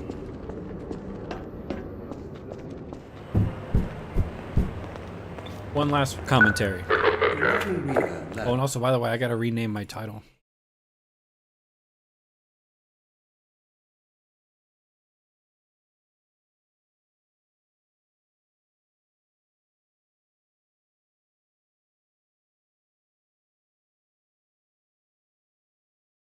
There we go. Pick up that can. Contextualizing tutorials, creating a story scenario in which they happen, lets us do more than just stop the game to teach players something. We get to add narrative value to the moment. Here, teaching the player how to throw objects is combined with a narrative setup that gives them a choice in how to respond. After watching the Metro cops casually abuse citizens, it felt right to put the player in a similar position next. If they had opinions on how the citizens should have reacted, now they get to express them. Playtesting showed most players either complied or refused the request to pick up the can, but some tried to avoid the confrontation entirely. Others would comply initially, then retaliate after feeling humiliated. By keeping the moment relatively constrained, in both terms of player actions and the space itself, we could generally react appropriately to whatever choice they made. First, let us consider the Don't fact take my that picture. for the first time ever, Wait. as a species,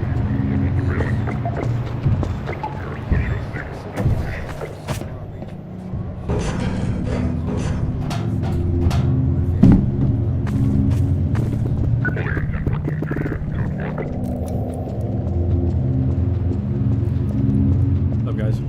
This is how it always starts. First the building, then the whole block. They have no reason to come to our place. Don't worry, they'll find one.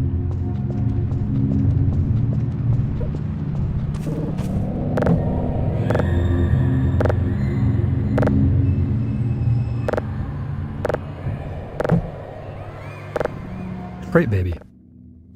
This small baby doll has a long legacy. During the long months of internal testing, some of the team turned it into a challenge, a way to make the 47th playthrough of a game a bit more fun. They'd place the doll inside of a nearby blue crate and see how far they could carry it throughout the game. After Half-Life 2 launched, the community started carrying Crate Baby as well, adding their own stories and rules to the mix.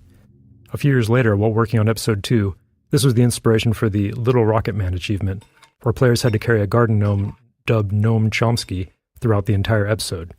Chomsky even made a comeback for Left 4 Dead 2 in the Garden Gnome achievement, where players had to carry him through the Dark Carnival campaign. These kind of interactions with players are some of the most rewarding parts of game development. We design games with theories in mind, but you never really know where things are going until players get their hands on it. True.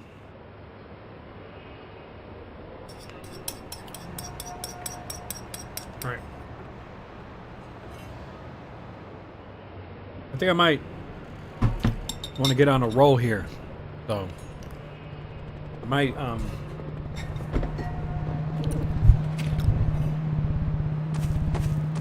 get rid of the commentary mode.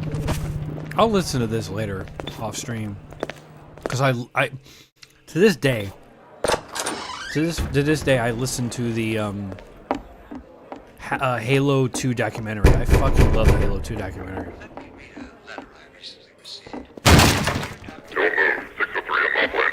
Engaging protection team is uncohesive. Reinforcement team code 3. I can't take it anymore. Attention, residents. Miscounts detected in your block. Cooperation with your city protection. In here! Permits full ration. Head for the roof! There's no time to lose! Shit. Citizen notice. Failure to cooperate will result in permanent off-world relocation. Get in here, quick! Keep moving! Head for the roof!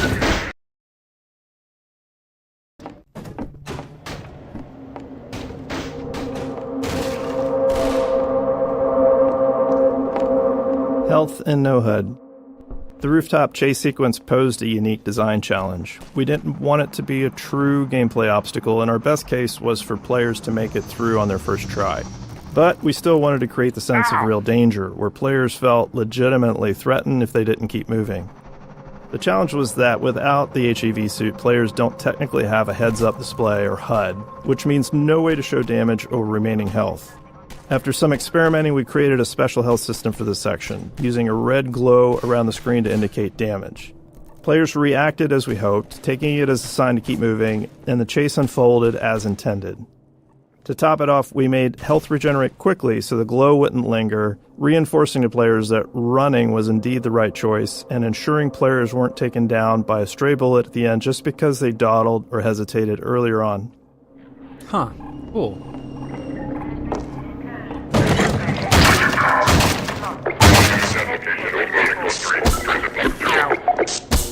Hey, boys! Try me.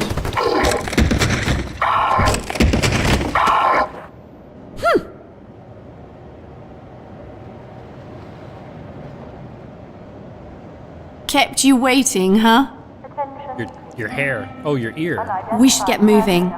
I'm sensing more of them heading towards us, and I don't really want to fight all of them. Ear's all messed up. I know, they forgot to tell you where to go. You can thank Dr. Kleiner for that. Don't you worry, I can escort you to the lab.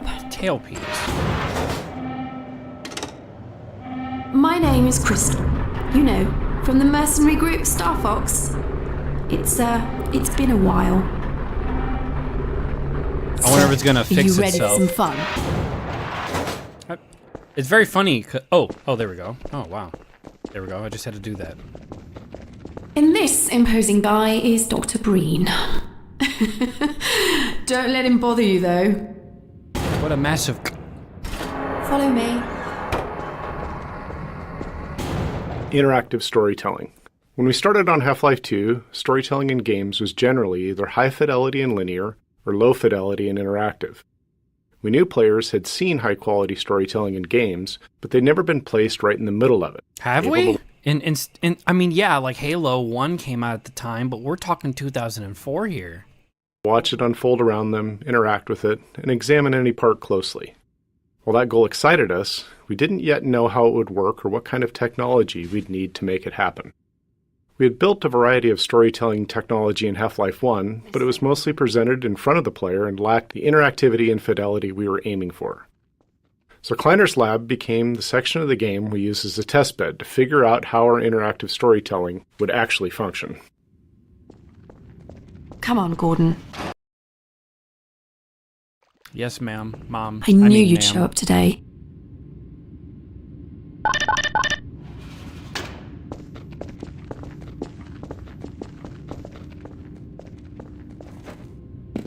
City 17 is no place to live. So we've been helping people escape through here. We're working on a much better way, though.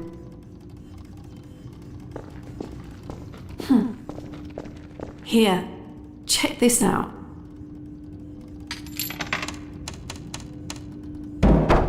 I'm really glad you could make it. We could really use your help. Oh man, this place. Blast that little... Where did she get to? Lamar, come out of there! Oh, everything all right, Dr. Klein? Hello. Well, almost all right. Lamar has gotten out of her crate again. If I didn't know better, I'd suspect Barney of trapping and... My goodness. Gordon Freeman. It really is you, isn't it?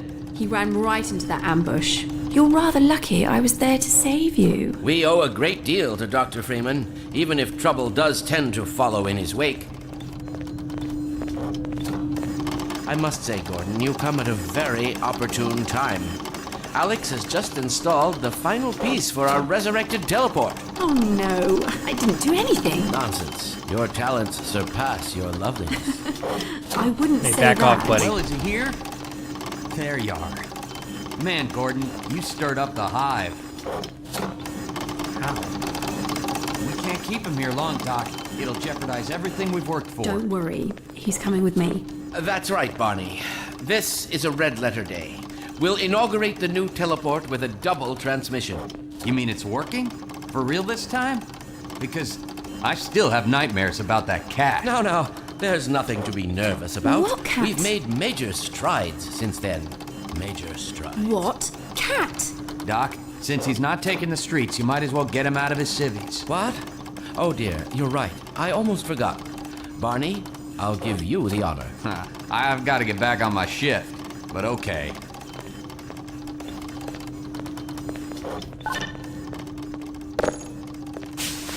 It's him. He told me to go fuck myself. Damn it, get it off me! Lamar, there you are. I thought you got rid of that pest. Certainly not. Never fear, Gordon. She's debeaked and completely harmless. The worst she might do is attempt to couple with your head, fruitlessly. Get that thing away from me! Here, my pet. Hop up. No, not up there. No. Careful, Lamar. Those are quite fragile. Oh, fie. It'll be another week before I can coax her out of there. Yeah, longer if we're lucky. Barney, you're not an animal person.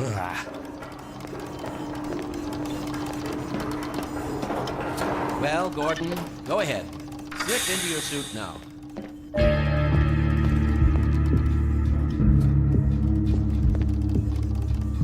Well, Gordon, I see your HEV suit still fits you like a glove. At least, the glove parts do. I've made a few modifications, but I'll just acquaint you with the essentials. Now, let's see. The Mark V Hazardous Environment Suit has been redesigned for comfort and utility. Oh dear. Doc, we don't have time for this. At least get that suit juiced up, Gordon. Good idea. There's a charger on the wall. I've modified your suit to draw power from Combine energy outlets, which are plentiful wherever they patrol. All right, let's get this started. Yeah.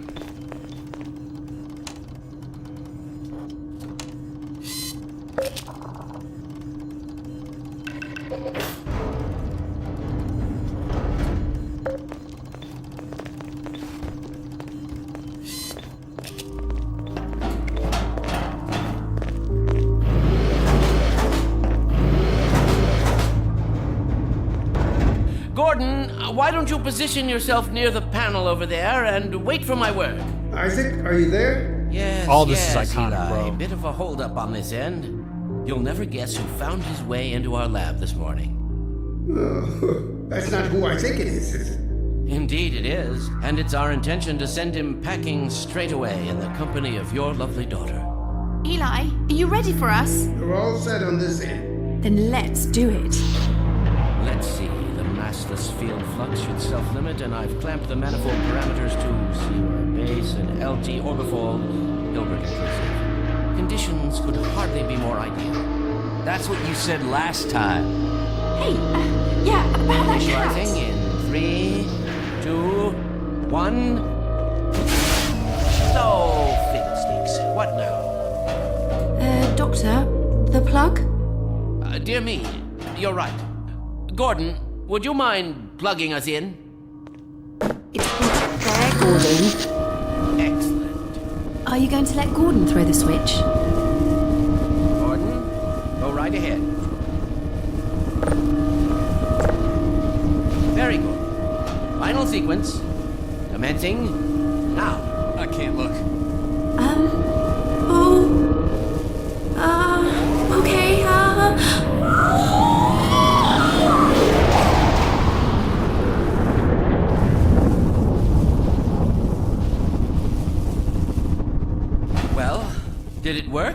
See for yourself. Hey, Doc. Thank goodness. That was supposed to My be relief is me. almost palpable. It should have been me. Well, I can't take all the credit. Dr. Freeman proved an able assistant. Let's go ahead and bring Gordon through now. Right you are. Speak to you again in a few moments. Good job, Gordon. Throwing that switch and all. I can see your MIT education really pays for itself. All right, Barney. Your turn. Gee, thanks. Gordon, as soon as you're in position, fucking we'll love send you, Barney. you evacs. And not Barney's a moment too soon.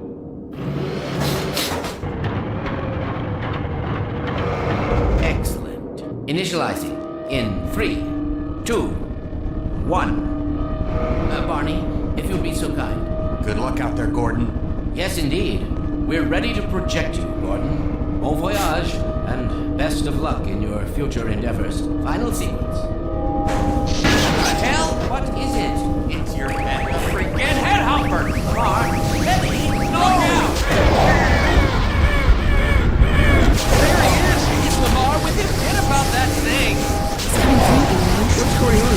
I'm not sure. It seems to be some kind of interference. Gordon, stay put. We'll get you out of there. Something is drawing him away. What's the meaning of this? Who are you? How did you get in here?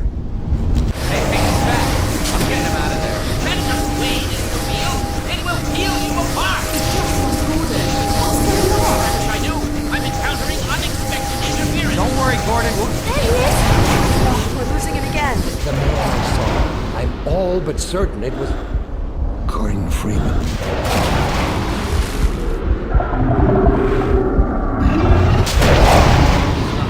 He didn't come through. Then where is he? Behind you. Shut it down. Shut it down. Gordon, you must get out of here. Run! Down out of sight. Oh, shit. I'll come find you. Oh, I'm super slow. There we go.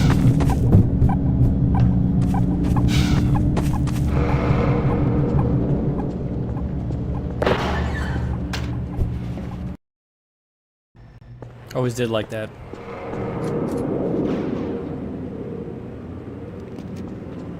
Hey, Gordon! The Citadel's on full alert. I've never seen it lit up like that. Get out of City 17 as fast as you can, Gordon. Take the old canals, right? They'll get you to Eli's lab. It's a dangerous route, but there's a whole network of refugees, and they'll help you if they can. I'd come with you, but I gotta look after Dr. Kleiner. Oh, and before I forget, I think you dropped this back in Black Mesa. Good luck out there, buddy. You're gonna need it. Man, these voice lines are fucking iconic in my. I just know them in my brain. They're just trapped in me forever.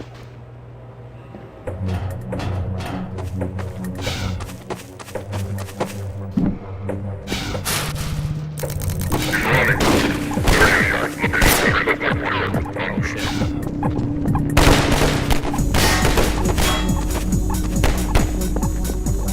Bullet audio. If there's one thing we're sure of, it's that a lot of bullets will fly past a player throughout the game. So we spent a bunch of time trying to perfect the audio treatment for it. Unfortunately, bullets in the game are essentially instantaneous, so we can't just attach a sound to them and rely on the movement for positioning.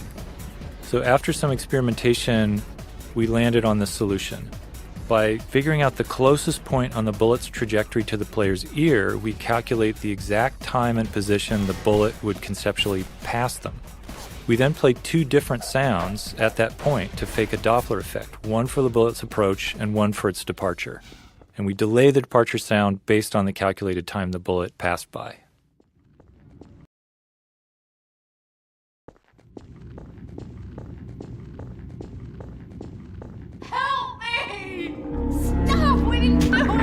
Metro Cop scene. This is another scene designed to make it clear that the Metro Cops are the bad guys. Except this time the player has a they're weapon invincible. and That's can finally do invisible. something about it. That something comes out of the barrel of a gun. We knew we needed the player to feel righteous, and this moment was part of creating that. The Metro Cops are still human, unlike the rest of the Combine in the game, so we felt like we had to go the extra mile in making sure the player's actions felt like justice and not just wrath.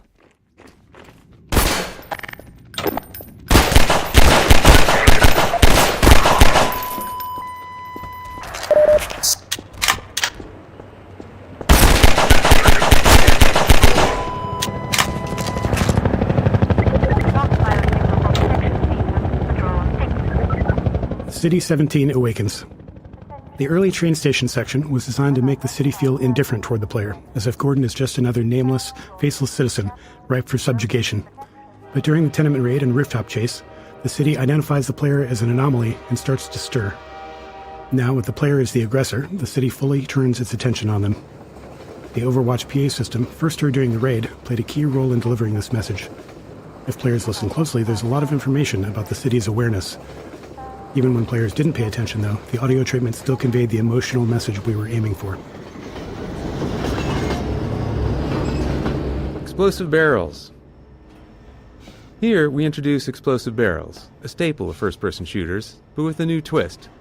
The second pistol shot sets the barrel on fire, starting a timed detonation.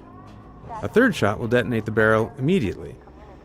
This way, players could either delay the explosion or trigger it right away, depending on the situation. Players may want to feed an explosive barrel to a barnacle and then shoot it twice as a handy way to safely dispatch a cluster of them. The delayed explosion also made for more interesting chain reactions between multiple barrels. Exploding barrels were a fan favorite in the series, but also were internally favored by level designers who often felt like the game could never have enough.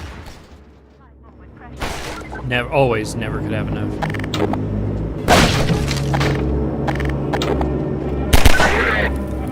Pistol design. The standard pistol is the workhorse of the game, functioning not only as the first range weapon you learn to use, but also as a method to interact with physics and destructible objects at a safe distance for the entirety of the game.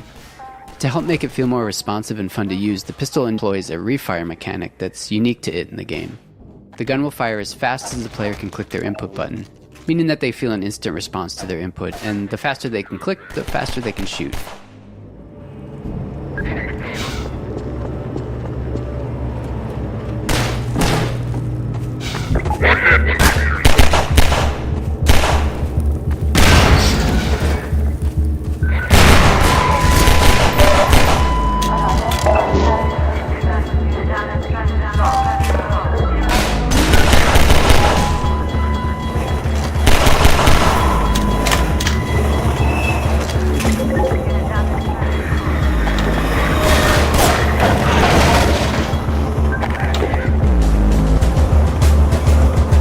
Helicopter Peekaboo.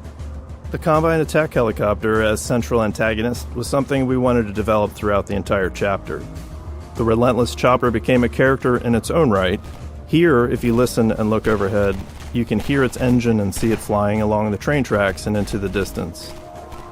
This first glimpse is a small piece of foreshadowing, with its presence becoming more pronounced over time, until eventually you're squaring off against it.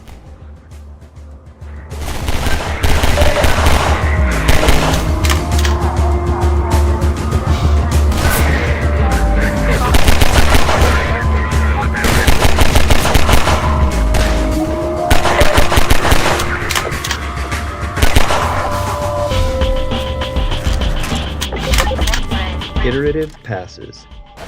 Some chapters of the game, such as the on-foot sections of the canals in Ravenholm, were developed in multiple passes by different cabals. We found that handing off maps in this way led to greater variety in the experience, and a higher density of interesting moments, as each cabal added their unique touches to the maps.